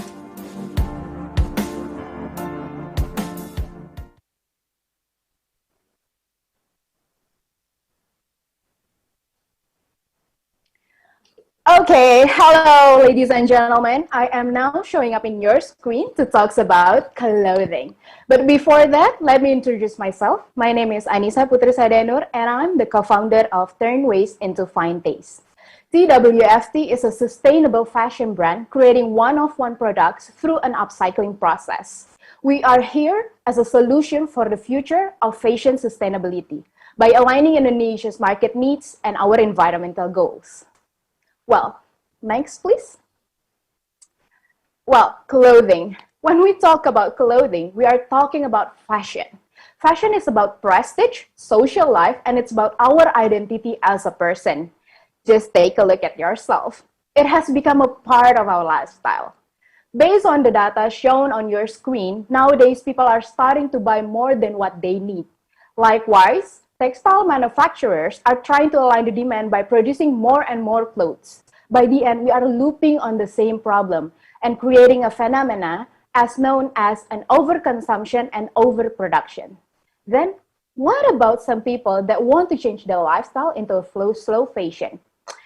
I guess not, because nowadays, sustainable fashion is more expensive. Next, please. So what can we do about that? We, TWFT, try to align the market needs and our environmental goals by means of closing the loops. We have upcycled product as a part of innovation in sustainable materials creation. And we also provide a disposal site for any individuals, local brands, clothing confection, or manufacturers who wants to be a part of circular system. Their fashion waste can be used and sold again. So we could decrease fashion waste that comes from the effect of overconsumption and overproduction in the fashion industry. And last but not least, of course, we would offer our valued product at affordable prices in support of the nation's economic sector. Next, please. This is our upcycle products collections. We design it by showing timeless and genderless designs that fit our Indonesian market. Next. This is how our circular production system works. We create one product by utilizing the fashion waste efficiently through combining sorted and unsorted materials instead of making a new with a linear system. And yes, because we are in the fashion business, our product's development will be more sustainable because we can be more agile and flexible to the trends that keeps changing over time. Next. For TWFT, our early adopters encompasses fashion enthusiasts within the age range of 18 until 35. These fashion enthusiasts cover 41.9% of our market. Next, please. And we will reach through them through digital platforms by marketing campaigns and collaborating more with KOL and influencers. Next. Well, when we talk about market opportunities projection, we are talking about a broad market size. It's because fashion is one of the primary needs. Further narrow from urban millennials and Gen Z with a digitalization strategy, we projected we could reach our available market at 1.7 million for our users. Next, please. From a business model perspective, we will take 100% until 150% from cost of goods on each upcycle product and 30% from resale of the raw materials waste. By the end, according to the revenue stream, at 1.7 million of our users, our projected revenue will be at 646 billion rupiah. Next, please. These are the founding members. We are 3 eager women who are highly enthusiastic about creating changes in the fashion industry with our own expertise and experience in our respective fields. Next. With that being said, ladies and gentlemen, we are kindly seeking for a collaboration with local brands or any stakeholders that have the same vision and mission in sustainability. And to secure the production chain, we will be glad to have a will engage. Moreover, we are also seeking 112 million rupiah for our operational costs regarding the disposal site, because we do believe that the cost is for the greater good of our environment. Next, please. And last but not least, we believe upcycling fashion needs to be considered as a creative solution. We know that this is not simple, but with a collaboration, investment, and our team's creativity, reducing fashion waste in Indonesia is an achievable goal. Lastly, we design for the future, yet made from the past. Thank you so much. Really appreciate it. Thank you so much, TWFT, for the presentation.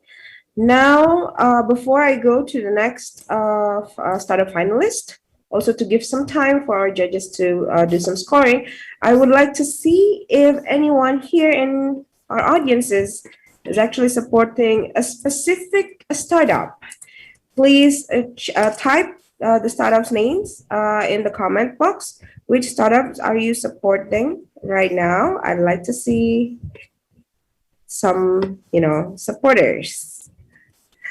Maybe, there are some from TWFT. I'm sure there are a lot more. Okay, everyone, please continue in the chat box, the conversation. Now I would like to continue to the next startup finalist. I would like to give a warm welcome to Surplus. Sampah makanan adalah masalah besar bagi kita semua. Juga menjadi salah satu faktor yang mempengaruhi perubahan iklim dunia. 13 juta metrik ton makanan terbuang per tahunnya di Indonesia. Ini sebanding dengan 500 kalinya berat Monas. Padahal, makanan-makanan tersebut bisa untuk memberi makan penduduk miskin di negeri ini. Terbuangnya makanan paling banyak dilakukan oleh hotel, restoran, catering, supermarket, dan gerai retail. Tentunya, hal ini tidak boleh terus terjadi. Maka, aplikasi Surplus hadir menjadi solusinya. Di aplikasi Surplus, kita bisa membeli makanan yang belum terjual sebelum waktu tutup sehingga tidak terbuang sia-sia. Harga makanannya selalu diskon 50%. Jadi, kita bisa makan nikmat, hemat, sekaligus menyelamatkan lingkungan. Buka aplikasinya, pilih, bayar, dan langsung ambil. Bisa juga pakai jasa antar. Tunggu apa lagi? Download aplikasi Surplus dan jadilah food waste hero bersama-sama.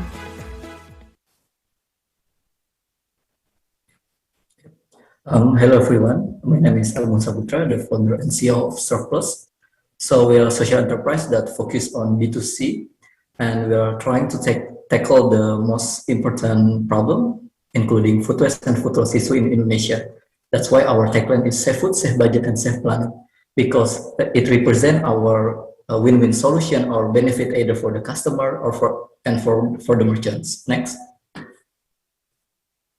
So we start from here. Around 13 million ton food is wasted every year in Indonesia, according to EIU 2016. That's why they put Indonesia as the second food waster in the world after Saudi Arabia. And according to the Bappenas 2021, it's around 39 billion US dollar worth of wasted food per year. So it's a really huge financial loss that Indonesia received so far. Next.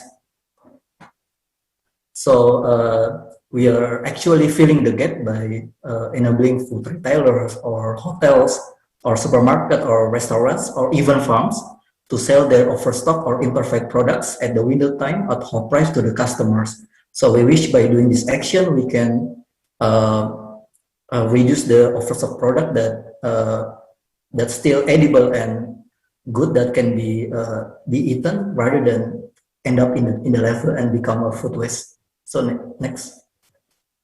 So this is our early adopters that currently we are operating in Jabodetabek, Bandung, and Yogyakarta. So it's mean that our product is scalable, and our early adopters is around 18 to 35 years old, and all of them are women, and their occupation are students and employees, with their income less than 138 to 414 US dollar per month. So it's mean that we are targeting the low middle income. Next. So this is the huge market size and huge opportunity, because we are the pioneer of this industry. So our market share projection is more than 50%, and our target market consists of eco-conscious consumer and price-conscious consumer. Next. Speaking about the competition, our unfair advantage is as the first or pioneer in this industry. While growing a robust community, we assure that we can reach wider market while achieve our social and environmental goals. And additionally, our potential competitors are still in the idea stage. Yeah, next.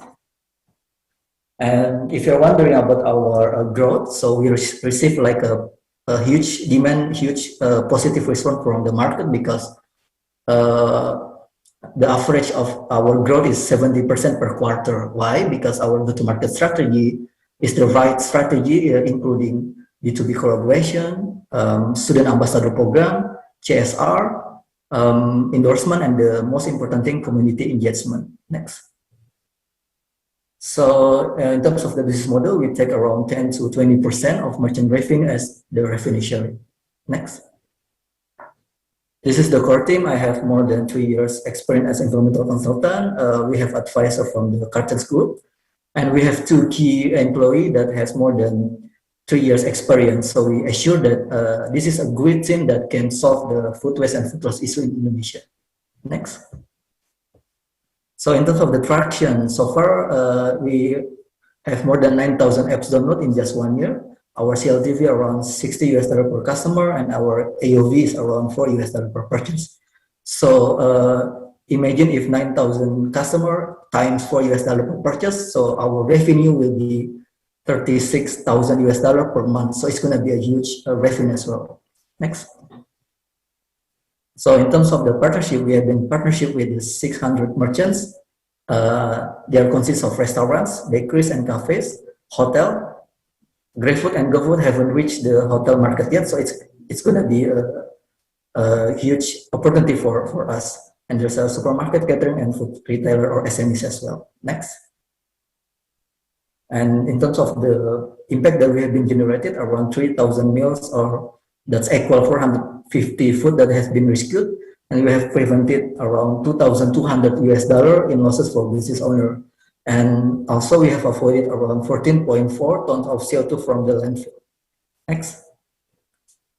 And in terms of the cost and revenue projection, based on our calculation and estimation, we will receive the BEP in the next 3.6 or 3.7 years. And we are trying to exit plan in the next 4 or 5 years, starting from 2021. Thank you. Yeah, that's all. Thank you, Agung and Surplus, for the presentation. I would like to move forward to the next set of finalists, and please give a warm welcome to Ecoplast.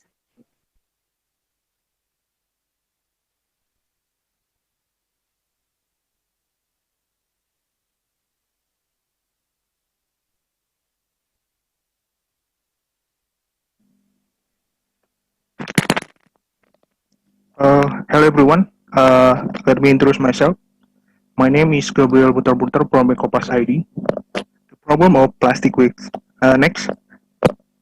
The problem of plastic waste is becoming an important issue today. Now there are 275 billion tons of plastic waste produced worldwide. This problem arises from the use of plastic material that are not environmentally friendly. It takes about 1,000 under 10,000 years to be degraded. And also plastic material like STPE, LDPE, and polystyrene, it's hard to be recycling. Next.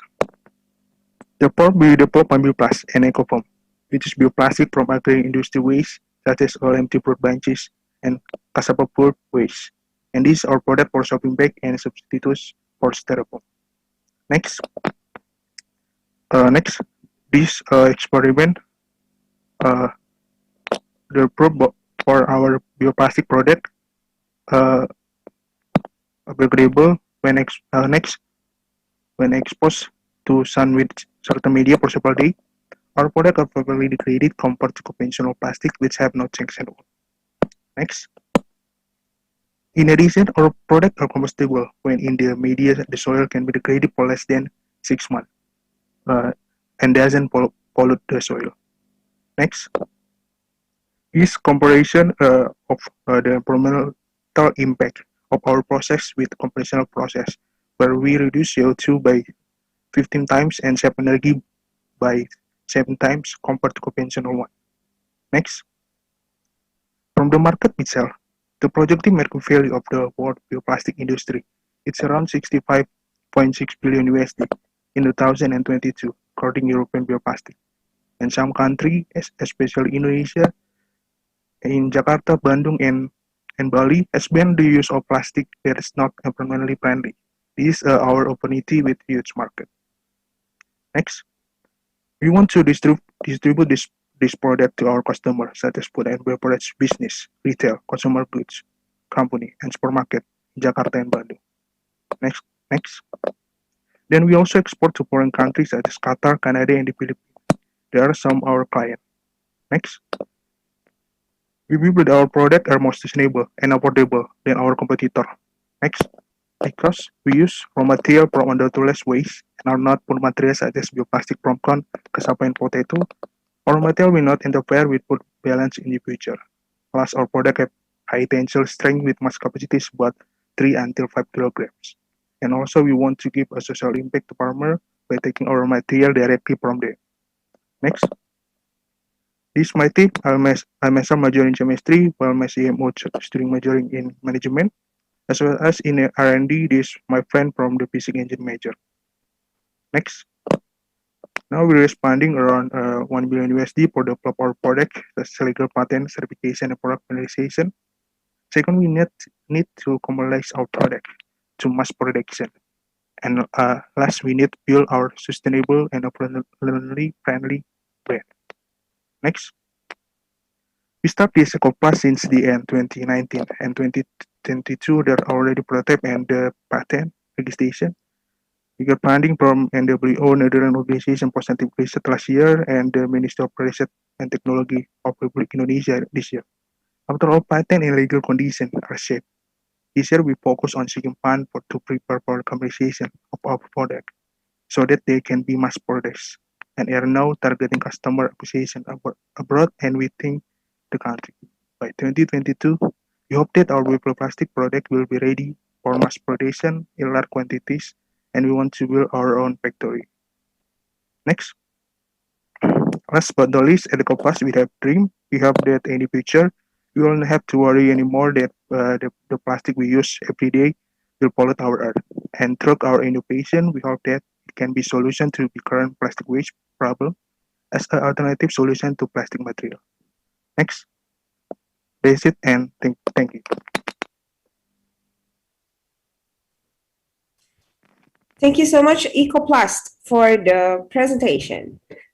We're almost at the end of the pitching session, but we still have 3 more startup finalists who are going to present their pitch decks. So I would like to give a warm welcome to Bali Recycle Up.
Hello everyone, this is Bali Recycle Up.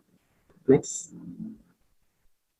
Bali is well known as a Thousand Temples Island, where 3.2 million of Balinese Hindu community conduct the ceremonials every day, and at the end of the day, it generates temple waste, which is directly disposed to the landfill without any treatment due to the insufficient waste management facilities. And in other words, there's around 4,700 temples in Bali, which are also the cultural icon of Bali Islands, become the contributor of the landfill waste. And according to our research, one single ceremony can generate about 300 kilograms of temple waste in one day in one temple. So you can imagine how much stones will be generated from all temples in Bali Island. So about 80% of temple waste are discarded flowers and leaves, and the leakage of the temple waste bring the bad impact for the environment, such as water pollution and land pollution. Responding to this issue, Bali Recycle Up aims to applying circular economic model to design a sustainable waste recycling in the temple environment by converting the discarded flowers and leaves into organic incense for non-worshipping activities. Sakar is our first brand organic incense. It made local community, contributes to the temple environment preservation, 100 organic and all local materials, charcoal-free and chemical-free, and then zero waste packaging comparing the other incense in the market. Next.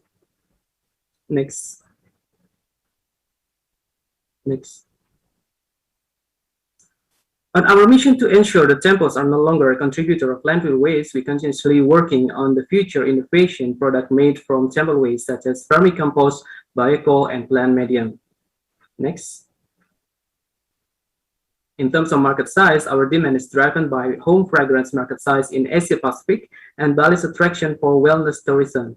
Accounting for the impact of COVID-19, we anticipate the serviceable general market to be $1.2 million. Next. We market Sakar to individuals who like to do yoga at home as daily use, yoga class, and souvenir shop. We expect that Sakar can become an authentic souvenir from Bali Island by bringing the brand story of creating the harmony between the culture, environment, and society. Next. Look at our 5 years milestone. We are planning to commercialize Sakar at the end of 2021 with a pilot project and community empowerment. By 2023, we are targeting to handle 70% of temple waste in Bali Island by replicating this project and leading to our 5 years goal of establishing a recycling center in the island. The business plan will rolling out the project from one temple to another, and we are expecting about 15 public temples in Bali are included in the first year. Next. Our traction so far is we have secured partnership with a public temple in the city named Gria Anyatana Temple, and also got customer feedback from trying of our product to improve the quality of our product. Next. As a social enterprise, we are concerned about the reaching out the impacts of our project to the environment and society.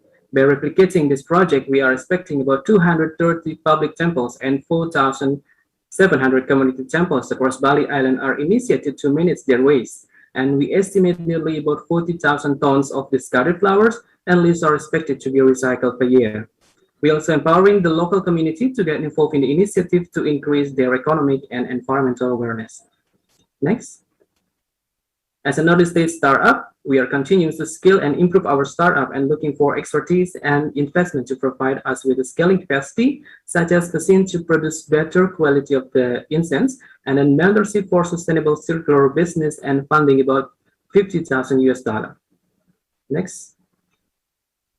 Our team is coming from various expertise. I'm Imadewai Wijaya as the founder. I have a PhD in environmental engineering and concerning on waste recycling. We have Andrew as COO, having high experience in human resource management. We have Hamza as a CTO, has experience in IT fields with 8 years. And we have Dia Fajrina as our great social media manager and Fauzia Damayanti as our R&D, and she has experience in community development. Next. So this is Bali Recycle Up, connecting centuries of Balinese culture with modern day sustainability practice. Thank you. Next. Thank you so much, Bali Recycle Up, for coming from all the way from Bali. Thank you for the presentation. Now, moving forward to the next startup finalist, I would like to give a warm welcome to GrowCycle.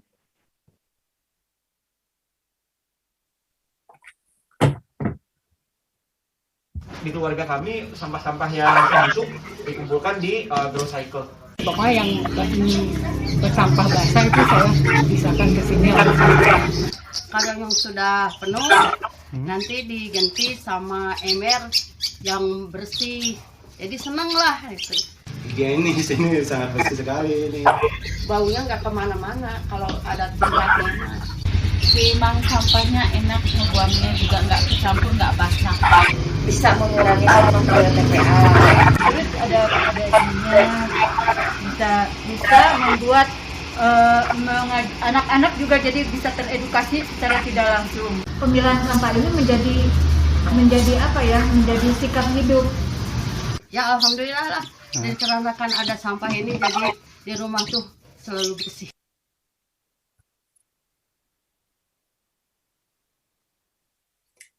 Hi, we are GrowCycle, a waste pickup service using special bins to make sure people separate their waste, specifically those living in densely populated urban housings or kampung kota, just like in the video you just watched. Next.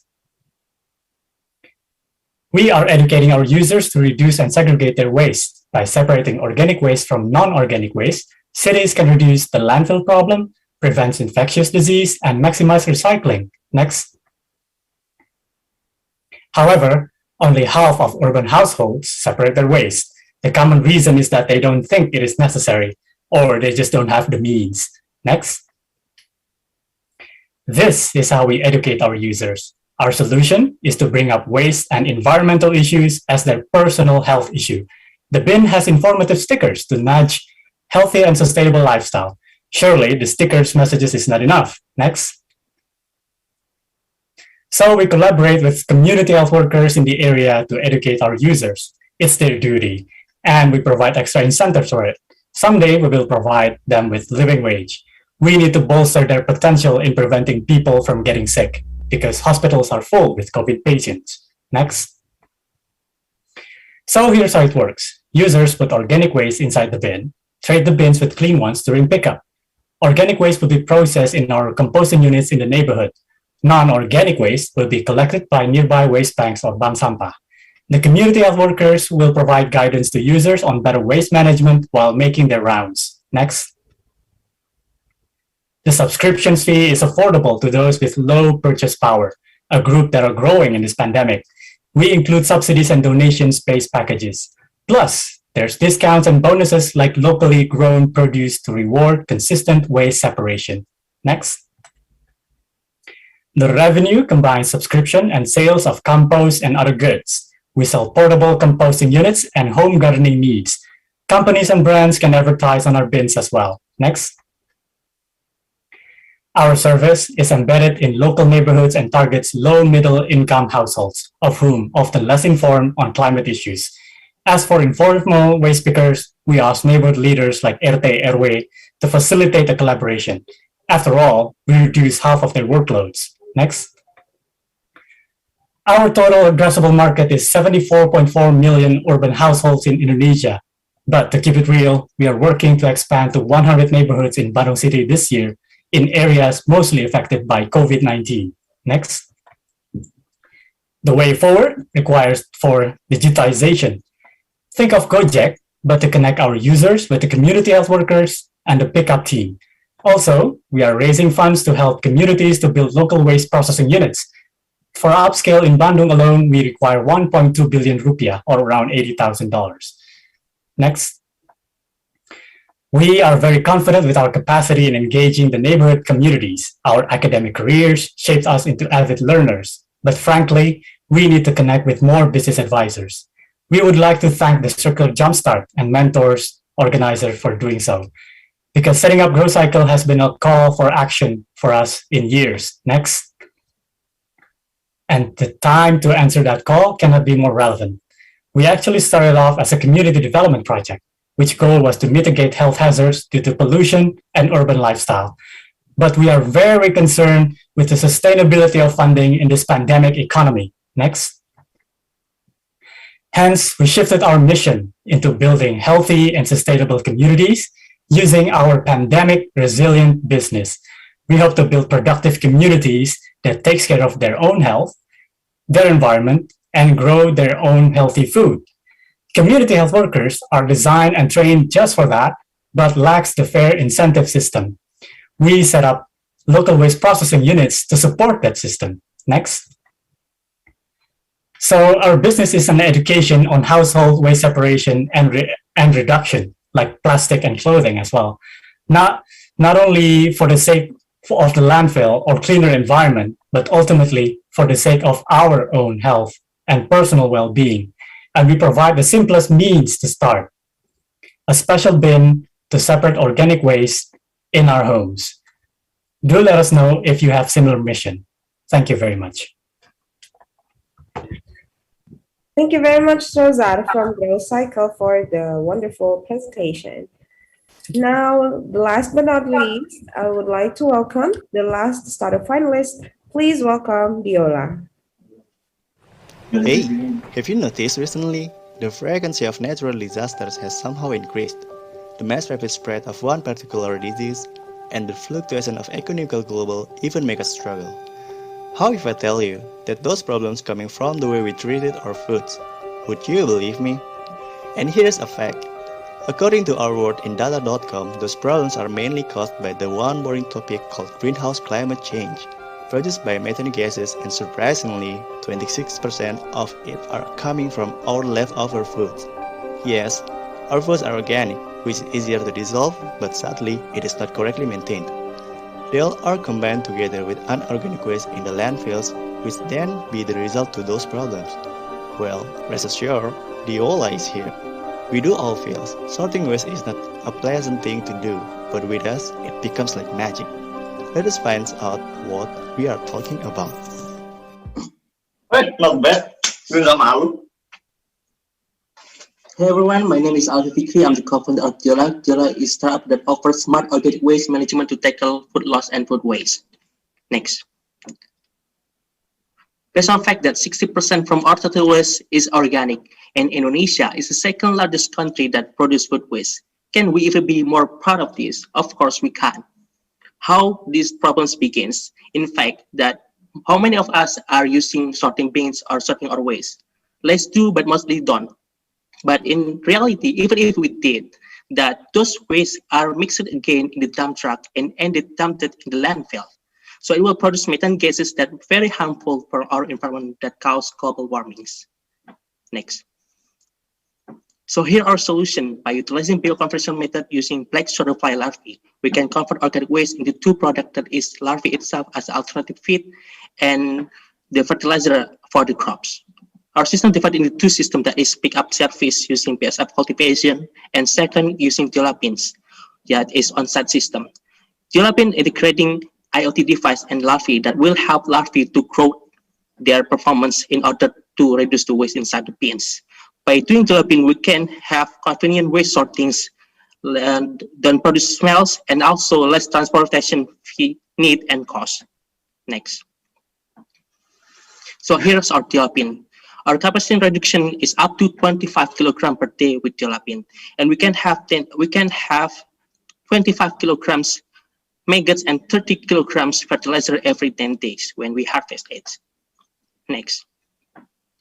Here's our workflow. How do users use this bin? Actually, the user just put in the organic waste inside the bin, then it will automatically will processing it. So every 10 days, we will refill the larvae with a new one from our insectarium stations. Next. Here's where we get the revenue. We get revenue, we're targeting 50% of margin from every device Dioola bin sold. And the other revenue is come from our end product that is fresh maggot, fertilizer, and dried maggots. Next. Here are markets. We're targeting B2B market mass customer that is rest area, residents, middle up, private and government institutions, hotel, restaurants. By doing so, we will secure 35% of this market from the Dioola bins. Next. Here, one of the case example in rest area when we're using Dioola bin. We can saving 42% of cost transport maintenance in the rest area. Next. By Dioola bins with the other competitors, we have more reduction capacity up to 25 kilograms and faster reduction time less than 4 hours than the other competitors. Next. Here are positioning in our startup between the other competitors with the same industry. If the other competitors have only daily pickup service, in Dioola we have two, that is Dioola pickup service, every daily pickup service, and also on-site processing using Dioola bins. So with the bins, we don't need to pick up the waste daily. So it's more effective to reduce or solve this kind of problem that is food loss and food waste issues. Next. So here are marketing strategy: acquisition, direct selling, internal marketing, offline activities, online advertisement for conversion, free Dioola bin trial, free pickup service, cash and credit payment options. As retention, we use discount product, rewards, and new features. Next. Here's our traction so far. We are cooperating with Utama Karya, one of BUMN, that we will implementing their Dioola bin in their rest area in Trans Sumatra Tolls Highway. We have 2 BSF installation and we have 1 Dioola bins. And so far, we are already converting 80 tons of organic waste. Next. So here we have a strong team that have experience on it to focus on calls. Next. Here's our roadmap for this quarter. We will focusing on implementing our Dioola bin in all of the rest area in Trans Sumatra. And then we will focusing to spread or expanding our product and also production of the bins itself. So to reach our goal, next, we need $16,000 investments in order to reach that goals. Next. So here I'm from Dioola. So we did hard our experiment. So it's our responsibility to fix it together. One of it with Dioola. Thank you so much. Thank you so much, Alfie from Dioola. It was the last startup finalist that we have seen today. So we have 15 startups in total who have presented their pitch decks wonderfully, I think. Thank you so much for the presenters representing your own startup. Now I would like to welcome the panel of judges, the 6th panel of judges, Mas Bijaksana Junerosano, Mbak Atika Benedikta, Bapak Marcel Newtel, Mbak Valencia Dea, Ibu Maria Nindita, and Mas Nur Media. Welcome back, judges. How is it going? Any comments or anything interesting you found during the presentation from our 15 startup finalists? Maybe from Masano, any comments or interesting thoughts from you?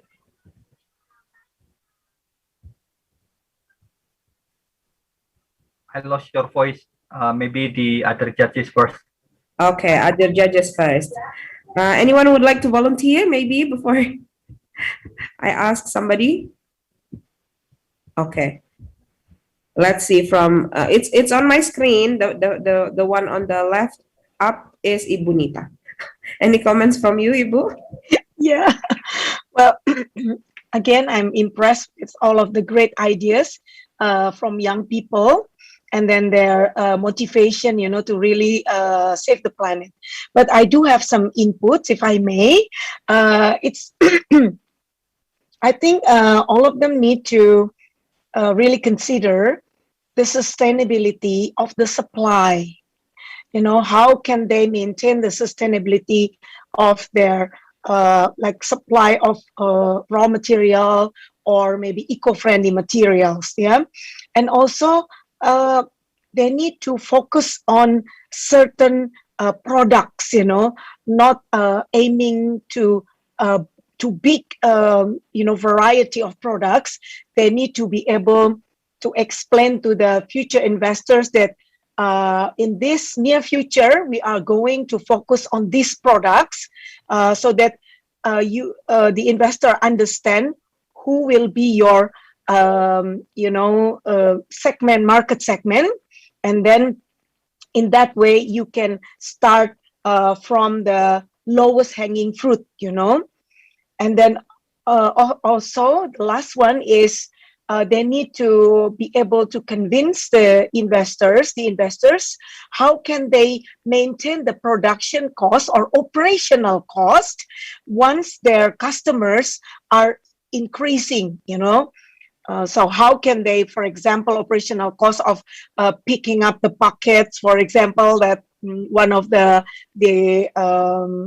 idea, and then also maintain the customers once the customer is getting more and more. So thank you, Ma.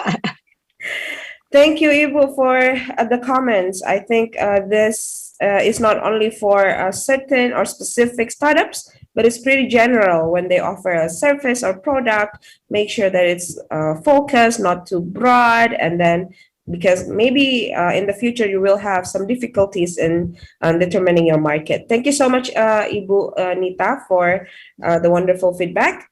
Now I'd like to welcome Marcel. Any comments from you? Are you satisfied? I'm definitely satisfied. Again, another interesting round of ideas and innovations. And I think one of the observations that I have is that some of the solutions are very technically oriented. But what I'm always interested in is how do they really serve a market need? And maybe in some of the presentations, you see that there's a comparison made to, let's say, other competitors in the market. But quite often, what you deliver is also, let's say, replacing something that's existing in the market. And how are consumers actually willing to transfer to your product? In some cases, when it's about waste management, in some cases, people simply burn their waste. How do you convince a consumer to actually pay for a better solution? I think that's interesting to address, and also for investors to see if it's really a sustainable long-term solution that customers are willing to pay for. Yeah, I think that's my short comment here. Thank you, Marcel. We really appreciate that. So this is also for the founders. Please think of the long-term goals. Yeah, if previously Ibu Nita mentioned, please not to, make sure that it's not too broad, and then Marcel said, please think about the long term. So please take notes. I think we still have 4 more judges who is going to give their feedbacks, so founders can take notes on that. Thank you, Marcel, once again. Atika, any comments? Yeah, so first of all, congrats for the founders. Thanks for presenting your innovation, right? So it's really exciting to see how you present the ideas and also like the reasons why you started this. But maybe like just some feedback. This is like overall feedback, not for certain founders. So first, make sure you have time to elaborate your team, because at your stage, this is like a very early stage. What we want to understand is why you are the right person to run these wonderful ideas. So I saw that in most presentations, it's just like a quick slide on that. So make sure later you spend more time to convince us why you started this idea and why you work with your team for that. And then the second point is about the positioning. So most of them are really broad, like compete yourself with the bigger players out there, but maybe the user persona is really niche, and maybe you need to like dig deeper about who are actually playing in the same field, because it's good to see like yourself at the high level market, but maybe in the first 1 year you need to focus on a certain niche and just be specific on that. So yeah, that's positioning, and also maybe the team side. Thank you, Mbak Tika. So if I may conclude, background story is very important, especially when your business is about, it has social impact, because it's really important for, let's say, the investors to see if your business really has a social impact, and it should be pictured in your pitch deck. Even though it's only 5 minutes pitch deck, Mas Ano earlier mentioned that you have to learn. You have to be able to reflect it within the 5 minutes. Thank you so much, Mbak Atika. Now I'd like to move forward to Mbak Valencia. Any comments from Mbak Valencia or feedbacks?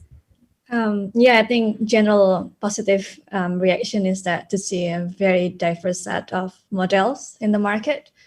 In terms of feedback, from impact perspective, I would like to get it elaborated more. So for example, if you say you are tackling plastics, or like you're recycling plastics, is it PET, is it HDPE, is it PP? Because like different type of polymers have different, the current state is different. Like PET is already more mature than the others. Technically, it's mostly recycled already anyway. So why would we tackle that one, for example? So to really understand which polymer is it would be very helpful for us.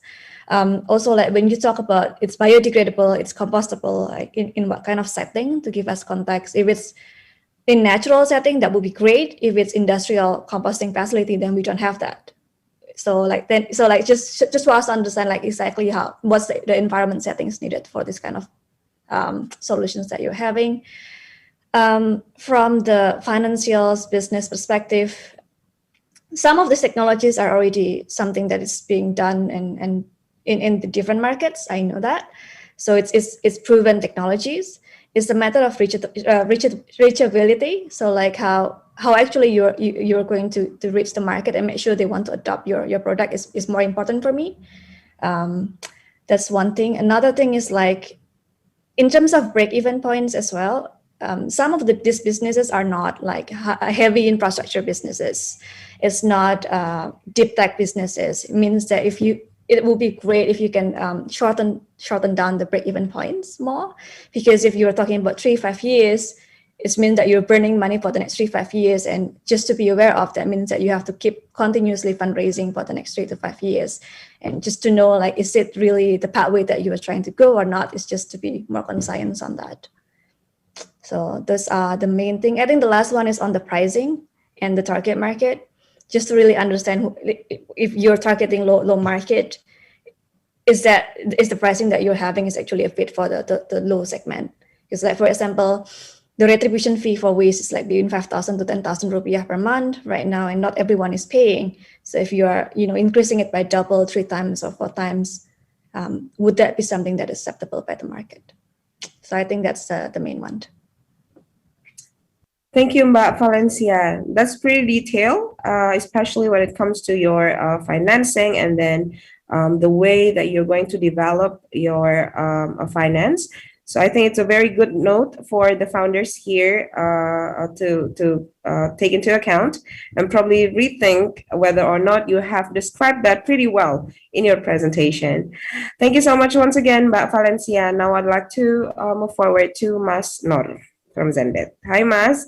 Any comments, feedbacks, or probably impressions? Yeah, I think first of all, I think everything is being great, right? So the presentation is good.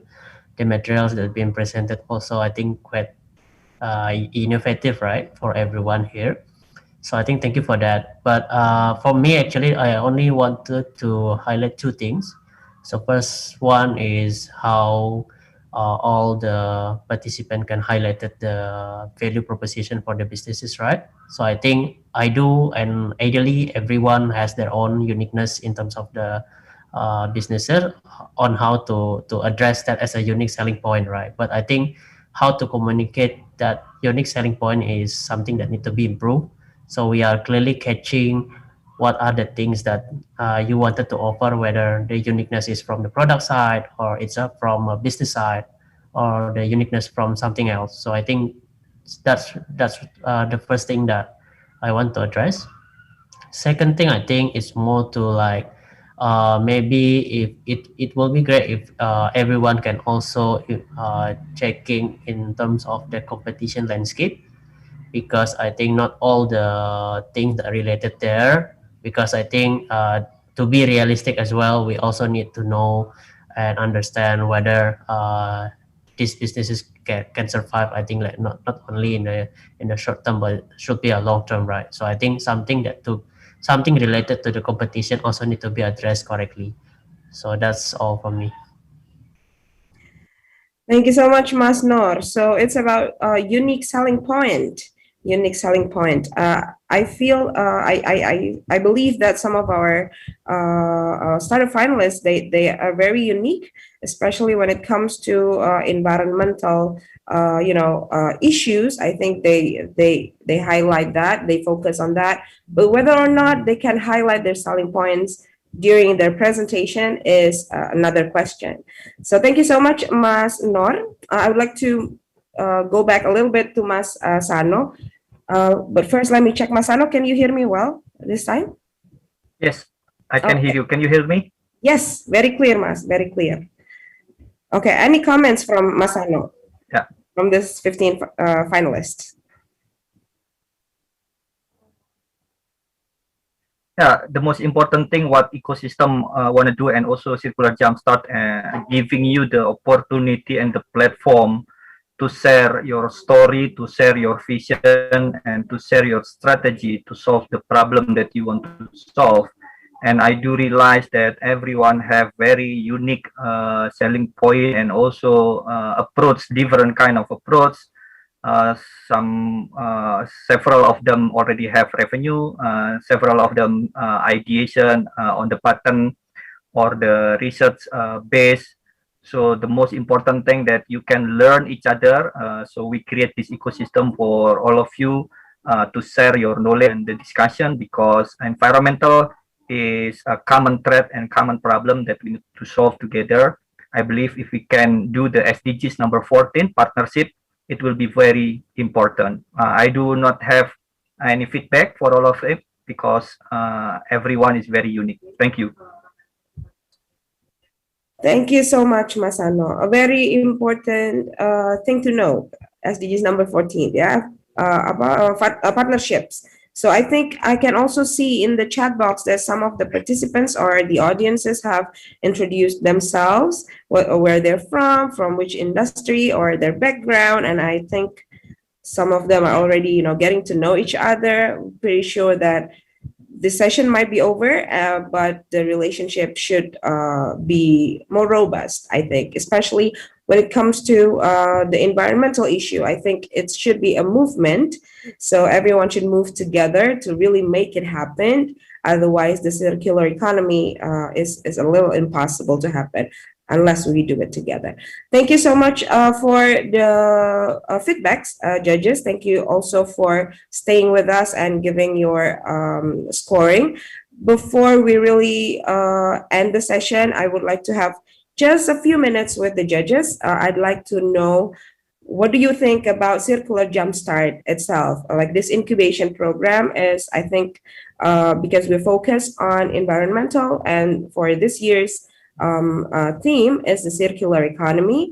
What do you think about that, and how do you feel that this incubation program can support the climate tech startups, especially those who are in the early stage startups? Maybe I'd like to hear some comments from Marcel first. Yeah, I think, sorry, I was on mute. I think what I really liked was the diversity of topics and diversity of founding teams as well. So, yeah, and truly startups, there was a mix between, let's say, ideas and about go-to-market solutions. Yeah, and I think the Obviously, I haven't seen how the 2 months process has been with these companies, but as I've said also previously, I think the way you have been able to create a group that is really able to provide these high quality presentations, high quality decks, that's quite good. So yeah, I think I can congratulate you on this program, and I really hope, and I do think that some of the ideas that are presented here today could really be around in the next few years and hopefully really scale. Thank you, Marcel. Thank you so much. Any words from Mbak Atika? So to emphasize like the role for this early stage entrepreneurs, right? I think by having you in the ecosystem, it's really great like to foster the innovation, because like the good thing about startups and also like the entrepreneurial approach is like you are agile, you can move fast. So I think like it's gonna be your perks to really work on what solution that is needed in the market. So yeah, just leverage that privilege, while in the other side, like this ecosystem players, like ecosystem and the other support system and investors also trying to work more to have a better support for the whole ecosystem in this sector. Thank you, Mbak Atika. What about Ibu Nita? Any comments for the program itself? Yeah, I think this is an excellent program, and because it is very complete, yeah, where you not just provide the opportunities for them to do the pitching, but also you provide them with mentorship. And this is also very professional. And then I'm very keen on having it to be continued and replicated, you know. And also, this is in line with the definition of sustainable development, which is development that meets the needs of present without compromising the ability of future generations in meeting their own needs. So I just want to congratulate all of the team. Thank you, Ibu Nita, for the warm congratulations to the finalists, because basically they're all winners. They're selected from over 100 registers. So they're selected. This 15, they're selected from over 100 startups who have registered in the program for in the first place. Excuse me. So they're already winners, basically. So yeah, congratulations to you guys. Next one, maybe Mas Sano, about the program. Yeah, agree.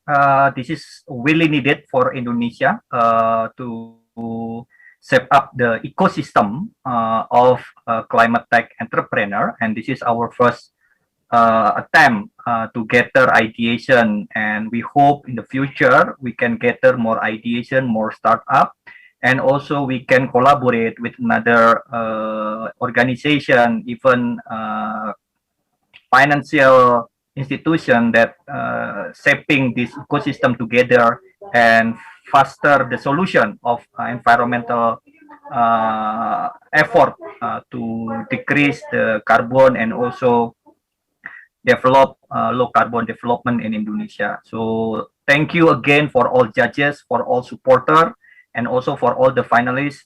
Good luck to all of you. Really appreciate it, Masano. Thank you so much. It's all about ecosystem, and that's what we're creating here. It's an ecosystem of mentors coming from different backgrounds. We also have the startups coming from different, offering different solutions to environmental issues. And then hopefully, with what Ibu Nita mentioned before, if we can go bigger, if we can grow bigger, we can also welcome academicians and also other institutions such as financial institutions, the ministries, and the governments as well. Thank you so much. Mbak Valencia Dea, any words for the program? Yeah, I think first of all, I appreciate the event organizers that are able to show diverse set of pipelines in these competitions. A lot of time when we have a very specific theme in a certain competitions, the pipelines or like the companies that attend the event are very uniform. So it's nice to see like a very different type of models and solutions in the market in one event.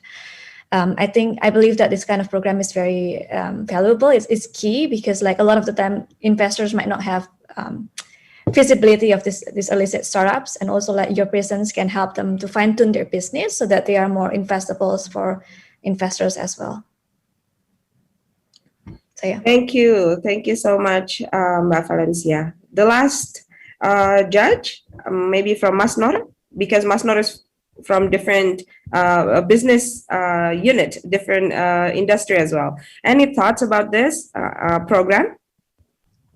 Yeah, I think first of all, I would say a really a good job from the events organizers, right? So this event, I think, is quite a big success. I also wanted to say thank you because this is the first time joining this kind of event and seeing that there is a lot of things happen in not only in from what we are seeing from the financial sector, right, but it's also from the climate sector. I think this is a great opportunity for us to share, great also opportunity also for us to see how we can innovate to making our environment be a better place, right?